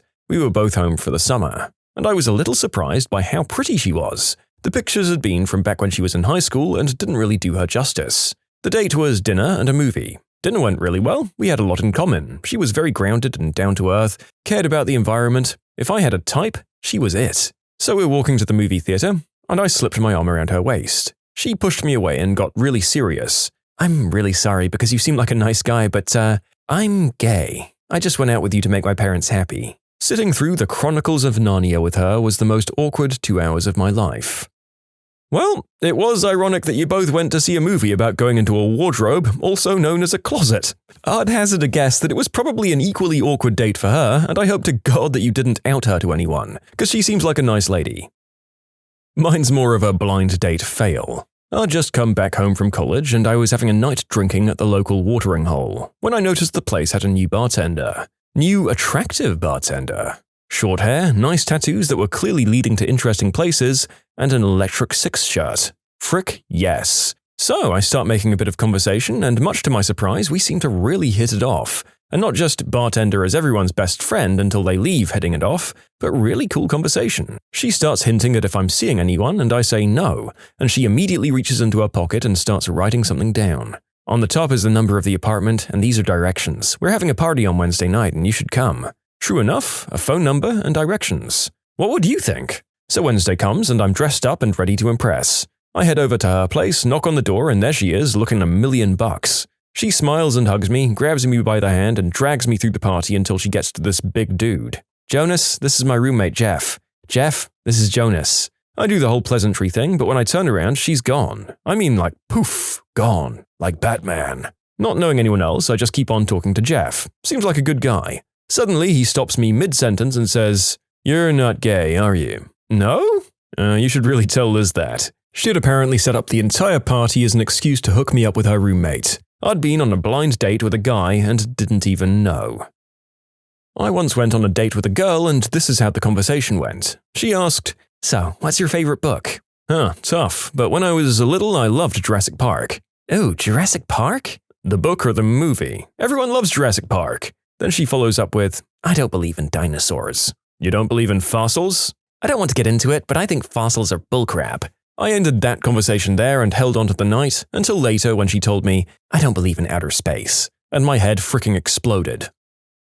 I wasn't feeling great but decided to meet anyway. We met at a Belgian beer bar. She was gorgeous, fun, and totally into me. I felt a gas pain, so I leaned forward slightly to quietly relieve the pressure. I completely and explosively crapped my pants. The odor was immediate. I excused myself to the bathroom, but the damage was done. I walked out of the bathroom, muddy-panted, out of the bar, and boarded the train for home. The date, however, was nothing compared to the horror of the following 3 weeks recovering from E. coli. I was set up by a friend when I was 16. He took me to the movies at the mall and awkwardly tried to make out. Then we sat in the food court and he asked my honest opinion of him, which I mumbled something typical like, "Oh, you seem nice." And without invitation, he then delved into what he thought of me, which was attractive, but that I could be really hot if I lost 5 to 10 pounds. Then he left me for a bit, which was weird, and returned with a lovely gift. A creepy puppet. I've only been on one blind date a few years ago. It was with the investment banker's son of one of my mother's friends. One of her attempts at finding me a respectable boy from a good family. So that night, he calls to ask if I could pick him up instead since his car is broken down. I thought, no problem, and asked where he lived. The guy was staying at a buddy's place an hour from my house. Eek. But still, no problem, I thought. So I got dressed in my cutest little black dress and heels to channel the grace of Audrey Hepburn, and gosh darn it, I think I did pretty well. I pick up the guy and he's not all that bad either. A little on the short side, but he has a cute face and seems fit. So we get to the restaurant and order. He gets a few drinks into him and we have a conversation about jobs and stuff, but then it arrived at who we admired. His answer?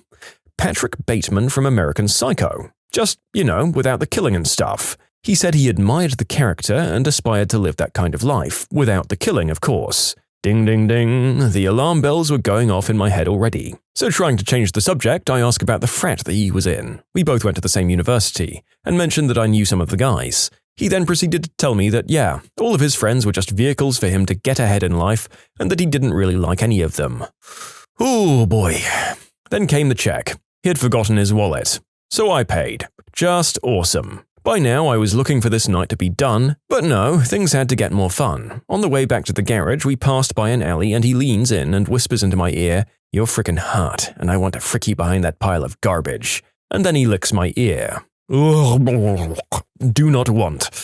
I tell him the night's over, gave him some money and said that he could take public transport home. I then called my friends and went out to a bar to drink the experience away. Needless to say, I was jumpy for a few days, expecting an axe to come out from a corner at any moment.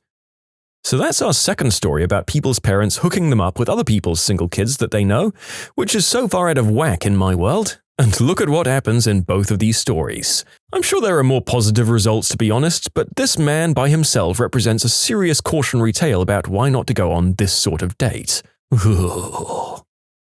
Okay, I really can't resist typing up this story. 3 or 4 months ago, I was talking to a girl on OkCupid. Things were going pretty well and we decided to get together. I was on a budget because I was saving to move out of the country, so I suggested a local Thai place, which had a 25-cent beer with an entree, figuring the food was pretty decent and the cheap beer wouldn't hurt. I offered to pick her up, but she declined, which is completely respectable. The night of the date, I was running about 5 minutes late and feeling a little rushed when I get a call from her. Even though I gave her an exact address in an easy-to-find place in town, she's having trouble getting there. She ends up calling me back 6 or 7 times in the next 45 minutes as she tries to find her way. There was no advice I could give that was helping this girl. By this point, I've already been there for more than 30 minutes and I was about 3/4 of the way through my first beer. Red flags about how incompetent she must be are going up all over the place, but I'm already on the ride, right? The final time she calls me, she says, "Hey, is there a parking lot?" To which I reply, "No, it's all street parking, but there were a lot of open spots when I parked." She then replies, "I don't know how to parallel park." Mind you, this is a city, parallel parking is a way of life. I'm pretty dumbfounded that she doesn't possess this skill already. This is already a nightmare in my mind, and as I sit there pondering how to solve it, she asked if I would mind coming out there to park her car. I agree and start walking out, being a bit embarrassed at having to explain that I'll be right back to the hostess. I walk outside and a few minutes later she pulls up. First of all, this girl was not as advertised.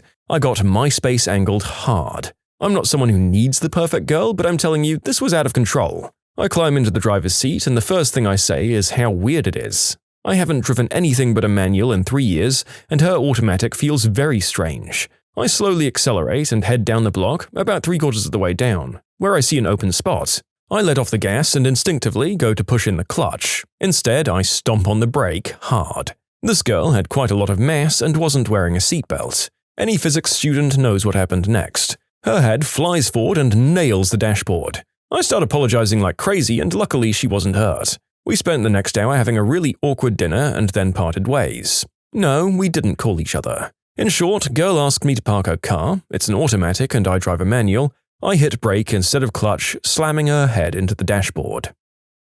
You can submit your own stories to be featured here on the channel. The story submission link is in the description below. And if you want to listen to some vibey music in the background, check out easymode, also linked below, and subscribe. Oh, my story's also from OkCupid. We'd talked a few times. The photos were small and blurry, but I got the basic idea, at least enough to set up a date since she lived about 10 blocks away. She was 24 at the time and I was 28. We meet at a bar and I can tell you that she had been more than a little deceptive with her pictures. I already kind of knew nothing was going to come of it, but had nothing else to do that night, so I figured I could have some drinks and hit the sack before midnight. Almost as soon as we meet, she suggested that we start taking shots of whiskey. This girl could drink. Over the course of a couple of hours, she'd probably had half a dozen shots and several mixed drinks. During the process, she liked to discuss how much she loved giving down-under kisses and how much she got around with the people she knew. I guess she had self-esteem issues, I don't know. I was plastered, like blind drunk by the time we were ready to leave.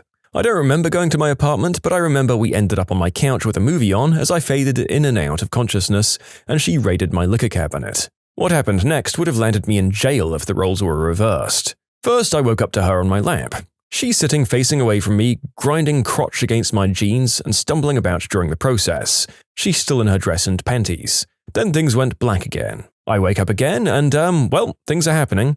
I might have been drunk, but I remember a good down-under kiss and this chick was giving a great gagging performance, like only a drunk girl and adult film star can. Then things went black again. I woke up again and now she has my pants around my knees. She'd removed her undies and we're doing the deed without protection. I remember being totally freaked out by that, but not as freaked out as when she removed her brassiere and a dusting of dead skin fell out of the cups and onto my black shirt. I literally threw her off me as I stood up and ran to the bathroom with my pants around my ankles, hurling my guts out into the toilet. When I got back from the bathroom, I was slightly sobered up and she was sitting on the couch finishing herself off. She asked if we could finish together and I said no, but she could finish me if she wanted to. I honestly don't remember if I arrived at the destination or not, because I passed out again. When I woke up the next morning, she was gone and I never replied to another one of her text or OkCupid messages again. Good gravy! That's 2 thumbs down for OkCupid then. And the narrator says this honestly without any idea of whether that's a service anyone uses anymore. Not sure if it took off outside the US. Then again, the narrator used Plenty of Fish for years because for a while that was the only service that worked on his Windows phone, so I can't even joke about obsolete services. On to the next great disaster. I was set up with a friend of a roommate's girlfriend. Let's call the date Lisa, and let's call the roomie's girlfriend Karen. I knew what she looked like, so I knew there was an attraction, but I'd never even spoken with her. We met outside the restaurant, and Lisa was on her cell phone. I figured it must have been important, but as we walked in and waited for the table, she kept talking about stupid crap, clearly on the phone with a BFF about nonsense. She gets off the phone, doesn't apologize, and we get seated. Then about 2 minutes later, her phone rings again, and it's the same, "Oh my god, no way," crap conversations. The waitress comes over and we order drinks, while she's still on the phone and I twiddle my thumbs. The drinks come, Lisa's still on the phone, and I'm halfway done with my drink, and have waved the waitress off once already because Lisa is still on the phone. Finally, about 20 minutes in, I quietly stand up, take $20 out of my wallet, and walk out without saying a word. As I'm walking out, I see Lisa's eyes widen to the size of dinner plates, her mouth open wide and her face turning red in embarrassment. All of the surrounding tables had seen what transpired and were whispering to themselves about it as well. By the time I got home, my date Lisa was on the phone with Karen, who was over at our house at the time. It didn't occur to me until now that my date was probably on the phone with Karen the whole evening. Karen was angry. As soon as I walked through the door, she started attacking me with, "You are such a jerk. Why would you just leave her there and not say anything?" I looked her dead in the eyes and calmly replied, "I didn't want to interrupt such an important phone call," and then walked into my room and went to bed. As I was leaving the living room, I noticed the same expression on Karen's face that Lisa had when I left the restaurant. As a side note, fast forward about 6 months and Lisa and I wound up being F-buddies for a while, so I guess everyone won in the end. I met a couple through a mutual friend and we hung out a bit one night, having a decent time. I spent a couple of days afterwards texting back and forth with the wife of the couple thinking, hey, new friend. She eventually starts talking up this friend of hers, Gary, and it's clear she wants to set us up on a date. Okay, I think. I'm newly single again after 5 years of bad relationship. We'll see how this goes. She describes him as a football player build. Not being a sports person, it doesn't occur to me that I should have asked her to clarify. Would he be a quarterback or lineman, for instance? Anyhow, I meet Gary for coffee downtown. Suffice it to say, he's a substantial man. But I think, hey, I'm not perfect either. I'll give him a shot. We have an okay time over coffee, talking about regular, random small talk topics. He walks me back to my place, but the night is still young and he suggests hanging out and watching some Futurama. So I invite him upstairs. As soon as we're sitting down, he starts talking about his ex and all the drama that she brought into his life, and it slowly comes to light that they may not actually be broken up. He's just seeing what else is out there. At this point, I'm more than over the date and I'm ready for him to get out of my apartment. So I go to the restroom and plan on feigning illness upon my return. Turns out he gave me an even better excuse to give him the heave-ho. I return from the bathroom only to find him on my couch, cranking his equipment furiously. I freak out, ask him what he's doing, and he says, "What does it look like?" and makes a motion for me to come join him. I was kind of at a loss at this point, and I think all I did was say something about how he needs to leave. He removes his hand from inside of his pants. Did I mention he was wearing sweatpants? Ugh. He shrugs and exits. I never heard from him or the woman who introduced us again. I went on a blind date 2 years ago with a guy one of my good friends set me up with. He'd just started university at USC and was majoring in political science. I thought he sounded pretty smart from what my friend told me and agreed. We met at Laguna Beach, had dinner at the Greeters restaurant, which is this cute little place that doesn't have the best decor but has good food with large portions.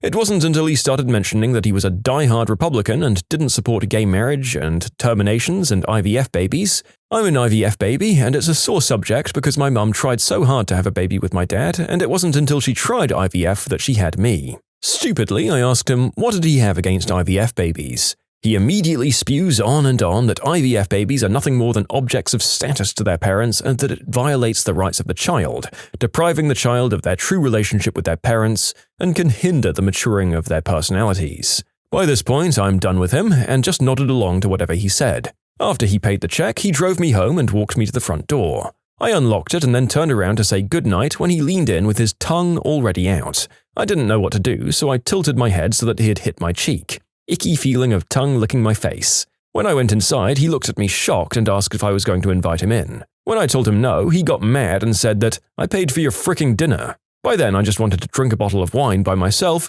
so I took $10 out of my wallet, threw it in his face, and closed the door. Worst blind date ever. Wow. Well, I bet that you were pretty okay with being single for at least a while after that one. Silver linings abound in this video. And regardless of the rest of his garbage personality, my dude, leaning in with the tongue already out is objectively horrifying even if your date was into you up until that point. Ugh.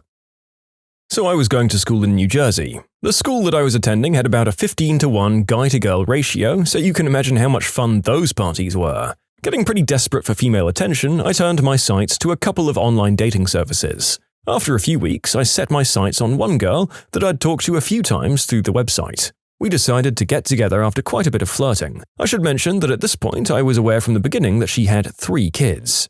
Obviously, I took caution to this, but I figured that since I wasn't long for New Jersey, just to take this as a sign that she was active in the bedroom. I should also mention that the town I was living in New Jersey, was a heck hole that didn't house a single attractive or even moderately attractive woman within a 30-mile radius. So I drove about 30 minutes to this bar in her hometown the next Friday to meet her. I run into her almost immediately and assess the situation. She's got a cute face and a nice chest. She has a few extra pounds on her, but not to the point where I'd call her overweight. We have quite a few drinks while chilling, we play shuffleboard, talking to her ex-lesbian lover, that's another story maybe, and we decide to leave the bar a few hours later. She suggests going back to the apartment, which I assume is hers, more to come on that. Before we do though, she grabs a 12-pack of Michelob Ultra, from the bar's cooler and tells me to walk. Like this is a normal thing in this hellhole that is Bloomington, New Jersey. We get to the apartment and start drinking the beer. Conversation dies down pretty quick, so I just throw it out there, being that I'm drunk. You wanna get busy? Not the classiest moment of my life, but it worked, so I'm not embarrassed about that. She takes me by the hand and we go to the bedroom. She takes off her pants, I take off mine, and we start going at it. A few minutes later, we hear the front door open. Immediately, she tells me to stop and pretend that I'm sleeping. I'm all, what the frick? The door to the room open and the lights turn on. All I can hear is, oh, what the frick? I peek over my shoulder and see a girl and a very large guy standing in the doorway looking shocked. The guy is freaking out and the girl is trying to calm him down, telling him it's okay. I'm dead. I know it. This is how my life is going to end. The only thing that saves me is when he takes the girl and throws her to the ground. This makes her more angry than I've ever seen another person get angry, and he immediately starts apologizing to her as they leave the room. I jump out of bed, throw my pants back on, and sprint out the door. I later find out that it was her sister's place and room and that said sister was living with her boyfriend. A boyfriend who could have very well played linebacker for the Dallas Cowboys. Scariest moment of my life and worst blind date experience. Which job always hires the biggest morons?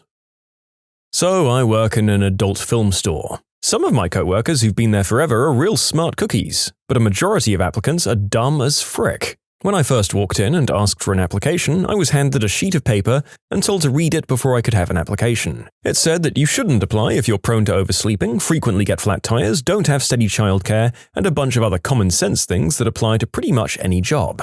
My first thought was, what kind of first-class morons do they usually get applying? Probably the ones who want to watch smutty movies all day and don't think any work is involved. Warehousing. We have no educational requirements at all. We have people who are functionally illiterate and health and safety briefs have to be read out to them. In addition, we don't vet new staff members at all, really. Our training procedures are laid out in theory to make them 100% idiot-proof, 200% checks, remote and physical supervision, stuff like that. And yet, we still get people who've been employed for more than 3 years making week 1 mistakes as they forgot how to do a task they'd completed a few hundred times before that. One guy's ability to follow tasks was so bad, we physically had to print out his worksheets, with multiple copies for when he lost the first 2 or 3, and make him read the instructions back to us to make sure he got it. Honestly, I reckon if I was allowed, I'd sack about 10 to 15% of the workforce, and we'd either have no loss in production or even a marginal gain in stock accuracy. Guitar Center salesman. You need 5 of them and 2 managers to buy a kazoo. My business partner went to a guitar center. He was looking around and they had a Marshall amp without a price tag. He asks how much and they go, well, it's busted, mister. We were going to send it back. And he's like, seriously, I'm an engineer. I might be able to fix it. How much? And they were like, $99. That's what it would have cost us to freight it back. And he's like, okay. So 3 days later, he's trying to find every set of schematics and I'm like, you bought this at Guitar Center because they couldn't get it to work. So let's just plug it in and reset the circuit breaker. It powered up just fine. We didn't even have to reset the breaker. The dumb SOBs sold him a $2,000 amp for $99. As best as we can tell, they never plugged it in, or the outlet they used was dead. Hey listen, I don't want to attack the profession of driving trucks, but the company Swift hires whatever dumb Fs can hold a steering wheel, and even sometimes dumb Fs that can't. I could not agree more. I work logistics for a small chemical company, and our mantra is, if a driver can F up, a driver will F up. Now, I've worked with some absolutely stellar carriers who really do care about making sure loads pick up and deliver on time, and will bust their butts for us because they care about the business. And we pay them well because we appreciate it. But holy crap, Swift, Roadrunner, Estes, and UPS can F right off. They screw up more things than they don't screw up. We should specify for this video that just because some of these people's encounters with certain professionals has indicated a below-average IQ, it doesn't mean that all people who do the job are dumb. As a peace offering to all the many trades we're going to insult in this video, the next story is an enormous generalization about the narrator's profession. Any job that requires actors. I run a small production company, so I need them frequently. And let me tell you, actors are the single dumbest people in the entire world. But the golden ticket is that they're not just dumb, they're also pretentious dumb. As in dumb but trying really hard to make their brand of dumb seem deep and insightful. I had one actor, while filming a commercial for a goddamn yogurt, ask me, "But would you like my character to look at the yogurt right now? I feel like they'd wait another couple of seconds before looking down." This character had no name. Literally the only thing they did was look at the yogurt. The actor was trying to impress me with her try-hard approach. Spoiler, it doesn't work. One time I was filming a PDF software commercial, and I told the actor that I'd be filming it in a high frame rate so that I could slow it down. He didn't really get it, so I just said, "It's a slow-motion shot. You don't need to worry about it, just go at regular speed." I had to explain this repeatedly over 5 takes that the camera was making it slow motion and that he didn't have to. I had to explicitly tell him twice to not do it in slow motion. The guy made fricking slow motion effects noises in slow motion as he moved his hands across the keys, on more than one occasion. At one point, when I told him to do it in regular speed, he responded, "Yo, okay," then paused and then said, oh, okay, before promptly going back to slow motion. If I hadn't been with him for like 4 hours, I would have sworn he was on the wacky tobacco. That guy was the worst. Like, honestly, his sandwich was missing some mustard, but almost all of them do this thing where you're giving them directions and they'll nod and say yes at the exact moments that they need to be taking in information. Okay, so when you pick up the cup, I need you to, yeah, okay. Make sure that you're not looking into the, gotcha. Most frustrating thing in the world. God, I hate actors. I worked with a guy named Dave at a moving company. In our lunchroom, we had a microwave, and on top of that was a phone. One day, Dave comes in, puts a burrito in the microwave on high for a minute, and goes back to the warehouse. He comes back 58 seconds later, the microwave beeps, he walks over, picks up the phone, hello, hangs up, frickin' idiots, and then left again, and never came back for the burrito. I love this story. I mean, I'd love it more if he put the red hot burrito to his ear. Darden restaurants. I'm not talking about the store-level people either, I'm talking about management. The number of things they managed to F up is truly mind-blowing. Yeah, I don't know the answer to this question, so my job apparently. You're kind of too self-aware to be the dumb one. Cooks in the Navy. When you enlist in the Navy, they test your aptitude and give you a list of jobs available to you based on your results. If you score in the bottom 5th percentile, you have one job available to you. Cook. Cooks in the Navy are some dumb mother effers. My Marine unit never had anyone pop for substance test except for the cooks. It's like every cook we had would eventually do a smack rock and go on the run after failing a urinalysis. Not really a profession, but people who work in sports shops. Anyone who's been to Sports Direct will know what I mean. It's because it's really easy to get a job at Sports Direct and they throw you out into the shop floor with no training. My source? I worked there for 4 years. I was on the shop floor within seconds of my first ever shift, helping customers with no knowledge of any stock or where any of it was. I didn't even know when my break was or where the staff room was, and I ended up being chased down the road by security on my way out, because I wasn't told they'd check your bag on the way out. Have a lot of experience in retail, so it's not like I wasn't prepared for the job, but that whole company just sucks. Apparently construction. Apparently my dad's boss is getting frustrated because almost every job applicant has a substance problem, it seems. My dad is pretty lenient on the green herb. Everyone in the industry knows that substance testing is common, so if you're in the market to hop or looking for work, you should know not to get too high. That being said, oftentimes he'll ask young kids if they'd pass and they just stare blankly at him, and he tells them to come back in a month. Insurance requires a clean test, so even if he personally doesn't have a problem with it, he still needs a clean test to hire someone. What I will say is that harder substances are out of your system much quicker. So if someone can't stay off pain pills or smack or something long enough to pass a test, almost always they have a significant problem. For some reason, every single oil refinery has a couple of engineers and operators who don't really do anything. They've been there forever and they have very strong views that are almost hilarious, both liberal and conservative wackos. Usually job title like safety engineer or maintenance planner. From my experience, real estate. They can be great at their job, but I've met agents that make me wonder how they can function in the rest of their life. I work at a coffee shop and we get this realtor who comes in every Friday and gets his mocha with extra chocolate. He always stares when we make his drink. The weird part is when he gets back on his Segway where his little dog is wearing glasses and a mini helmet and is just waiting for him. That dog is so weird how it just sits at the top as if it's steering it and somehow controlling this guy's mind. Scholarship and financial aid offices. My college, the financial aid hours were always inconvenient. 10 to 4, off for lunch, 12 through 1. I'd always skip class to accommodate their hours. On top of that, their solution to every problem was to take out a loan. I don't need any more debt. You know, TSA agents aren't exactly Harvard grads. I don't know, most of them seem like regular folk who just want to get through the day. But I will say that there are a couple of really annoying ones that are that excruciating mix of being really dumb as well as tripping on their tiny amount of power. They really get a kick out of hanging you out to dry about the droplets of water left over in your drink bottle.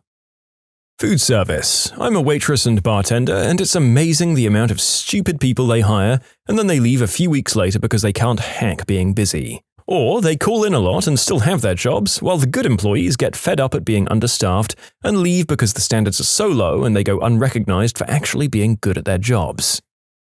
How are multi-level marketing and pyramid scheme people not at the top of this list?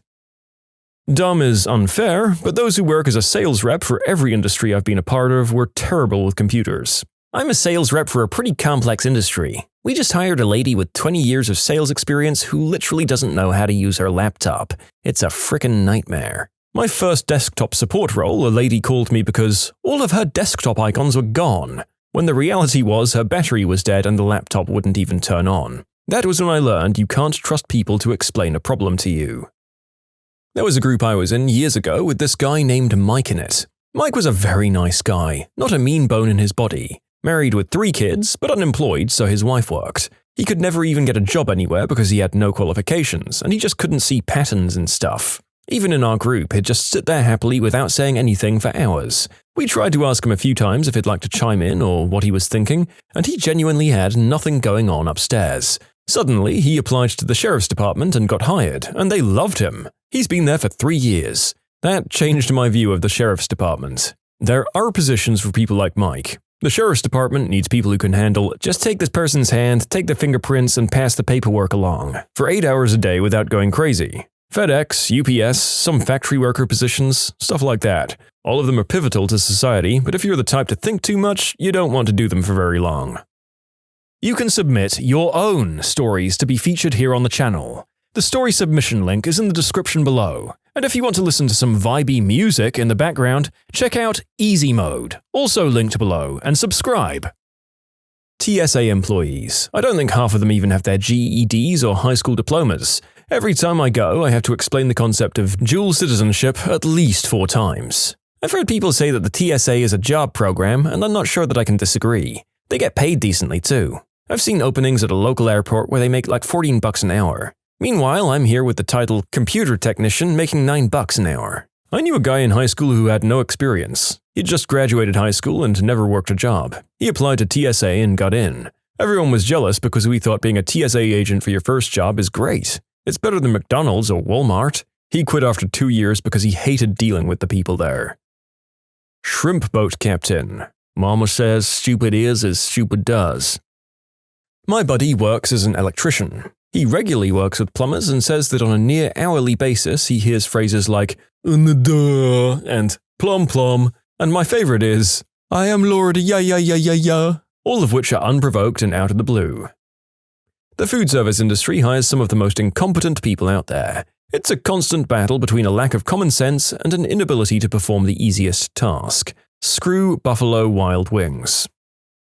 Well, Arizona State's teaching staff are about as qualified as my dog. The only difference is my dog does well around groups of college students. Oil sands, outside of trade and professional jobs. Some of the absolute biggest morons in the world who get paid astronomical amounts of money to basically lift heavy things and drive vehicles. And then when the economy crashes, they blame the evil gooberment because nobody wants to hire somebody with a substance habit, a 70 IQ, and a lifted truck with brass truck nuts on the hitch. They get paid that much because it's dangerous as F. I assume long, hard hours and away from home and family for months. You don't have to be smart, but you are risking life and limb. The government. My source? Working 31 years with them. Yep, I'm a skilled and motivated government worker, and I often feel like I'm replaying my last job on easy mode with all of the weapons and upgrades. You should see my superiors' eyes light up when I complete a task on the same day that they ask me to do it. Coal mines, around here at least. They're the repository of people too dumb for oil and gas, and too unreliable for the forest industry. Also, it's because if you have any talent at all, you'd be moving away from the coal areas. Telemarketers. If you ask them specific questions about the product they're trying to sell and specifics about the warranty, they often have no idea how to respond accurately and professionally. I crap you not, the US military. Panera bread. The last time I went to Panera, they gave me a baguette that wouldn't break open. It was that hard. I showed it to the cashier and asked for another that wasn't stale, and she got a giant bread knife, sliced it in half with great difficulty, and said it was fine. Okay, thanks so much. They have never once spelled my name right. My name is Tim. Defense against the dark arts teacher at Hogwarts. The DMV. I guess they might just be the meanest people. Most mindless bureaucratic jobs tend to breed angry, unhappy people, especially those that deal with the general public. While you and I might be completely decent human beings, the general public is filled with miscreants that are best dealt with defensively so as to not expose the throat. Middle management at nearly every major company. These are people that typically have failed upwards. They are not decision makers and they weren't irreplaceable enough in their previous role. They have enough power to interfere with daily operations without the foresight to understand the impact of their power trip. As I think I've recommended before on the channel, watch the movie Office Space for an accurate documentary on middle management. You will never look at your boss the same way. I don't mean this because you'll either realize they have no idea what they're doing, or that they are in fact one of the 10% in the world who actually contribute. So who else is here looking at these trying to find a job that they can do? HR. Stop watching this, Toby. You are a waste of space and you should give up. The adult film industry. I've started a dozen over 10 years ago, and it doesn't matter if you were male or female or smart or stupid, they hired you if you had the right assets or body part length. Ever wonder why some plots in those films sounded so obviously scripted? Most people hardly knew how to even read.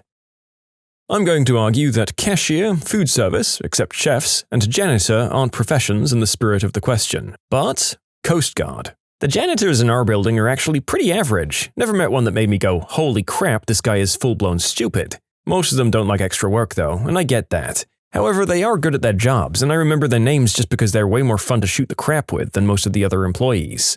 Hell, if they'd pay me the same to work with them instead, I totally would. The oldest guy, who's the manager, so to speak, has put together some ingenious crap to fix things that would have taken weeks to have a contractor come in and fix. Best part is that he just dismantles his quick fix a day before the contractor comes in, and they've never said anything. Time Warner's customer service reps. I swear they are borderline mentally inhibited and illiterate to boot. This is just the US-based reps, not even the other ones. A lot of them have this monotone, flat effect that leads me to believe there's just not much going on upstairs. I had an awful experience getting cable transferred, and their stupid reps made it 10 times worse by not even understanding or acknowledging my problem. No, turning my box off and on again won't solve my frickin' problem when the text showed up 3 times and said I had no signal going to my unit. I had a rep schedule an appointment at a certain time and informed her I already took off work 3 times and I got nowhere and it would have to be a different time. She gave me a 5 p.m. appointment, but later when I called to confirm, the automated system said it was the time I specifically told her I couldn't do because I can't keep taking it off work. I can guarantee that call center employees aren't just dumb, they just really, really hate their jobs. My source? Former call center employee. Rural area public schools. They'll hire anyone who went within 20 feet of a college if they're really that desperate for a teacher. If by dumb you mean uneducated, any work at a mill. I'm sitting in my lunchroom as I type this, and I've never heard more crude or aimless conversations in my life. I'm only here for a summer job, and I've already lost too many brain cells. I work at a steel mill. Usually, only the temps are dumber than a pile of doo-doo, and they don't last long. I mean, I did hear a conversation about painting their wangs black so that they'd look bigger, which was met with the argument of black clothes making people look thinner, so it would make them look smaller, and I really don't know. I said something about contouring, and then my boss shut the door after saying, "Shut up, Deborah. My name is not Deborah. No one there is named Deborah, and the closest name to Deborah is Dave." Real estate agents. My opinion is that they make up the largest group of wealthy idiots. Huffington Post writers. USPS. My mailman gets out of his truck to put notes on our cars parked on the street if he doesn't have an entire car length in front of the mailbox, even though he doesn't need that much space. Best part is, he says on the notes that it's dangerous for him to get out of his truck to deliver the mail. What? Security. I've worked with 5 people who were either complete idiots, mentally ill, or outright stupid. To break the numbers down, 1. It was only the one mentally ill person with delusions of grandeur and an overinflated ego. I'm no psychiatrist, but having worked with him, it was very evident that he was a narcissist and had some kind of manic disorder. He had constant highs and lows. But he claimed to have slept with a number of women and the only 7-star hotel in the world. The Burj Al Arab Hotel, I think is the name. I didn't buy any of that for a second. He also used roids, used dating apps while at work, and slept on the job. I would have put money on him being in the closet gay, given the previous comment about women. And second, there were 4 idiots. 2 of the said 4 began inappropriate workplace relationships and screwed each other while at work. It doesn't take 10 minutes to use the bathroom. One of the remaining 2 decided to watch bootleg Disney shows on her phone and to leave truckers at the gate for more than 10 minutes. Time equals money for those guys. And the final one has the worst eating habits I've seen in my life. He slurps his drinks and doesn't bother wearing a belt. The other 2 are and were just incompetent. In short, security has idiots. Be forewarned. You know what? I don't think any profession attracts the dumbest people. I've worked in the medical field, and trust me, there are dumb doctors, dumb nurses, and dumb paramedics. Having a uni degree doesn't confer greatness. You can have some very book-smart professionals that are just not people-smart and have no street smarts. I'm sure this is true of other professions as well. I think this person generally speaks the true. I've known engineers who are morons. I will, however, admit that some professions have a greater concentration of the obvious ones. None. All working people deserve respect. At the end of the day, they're self-reliant and disciplined. There's no shame in that. What planet are you from? Are you a politician?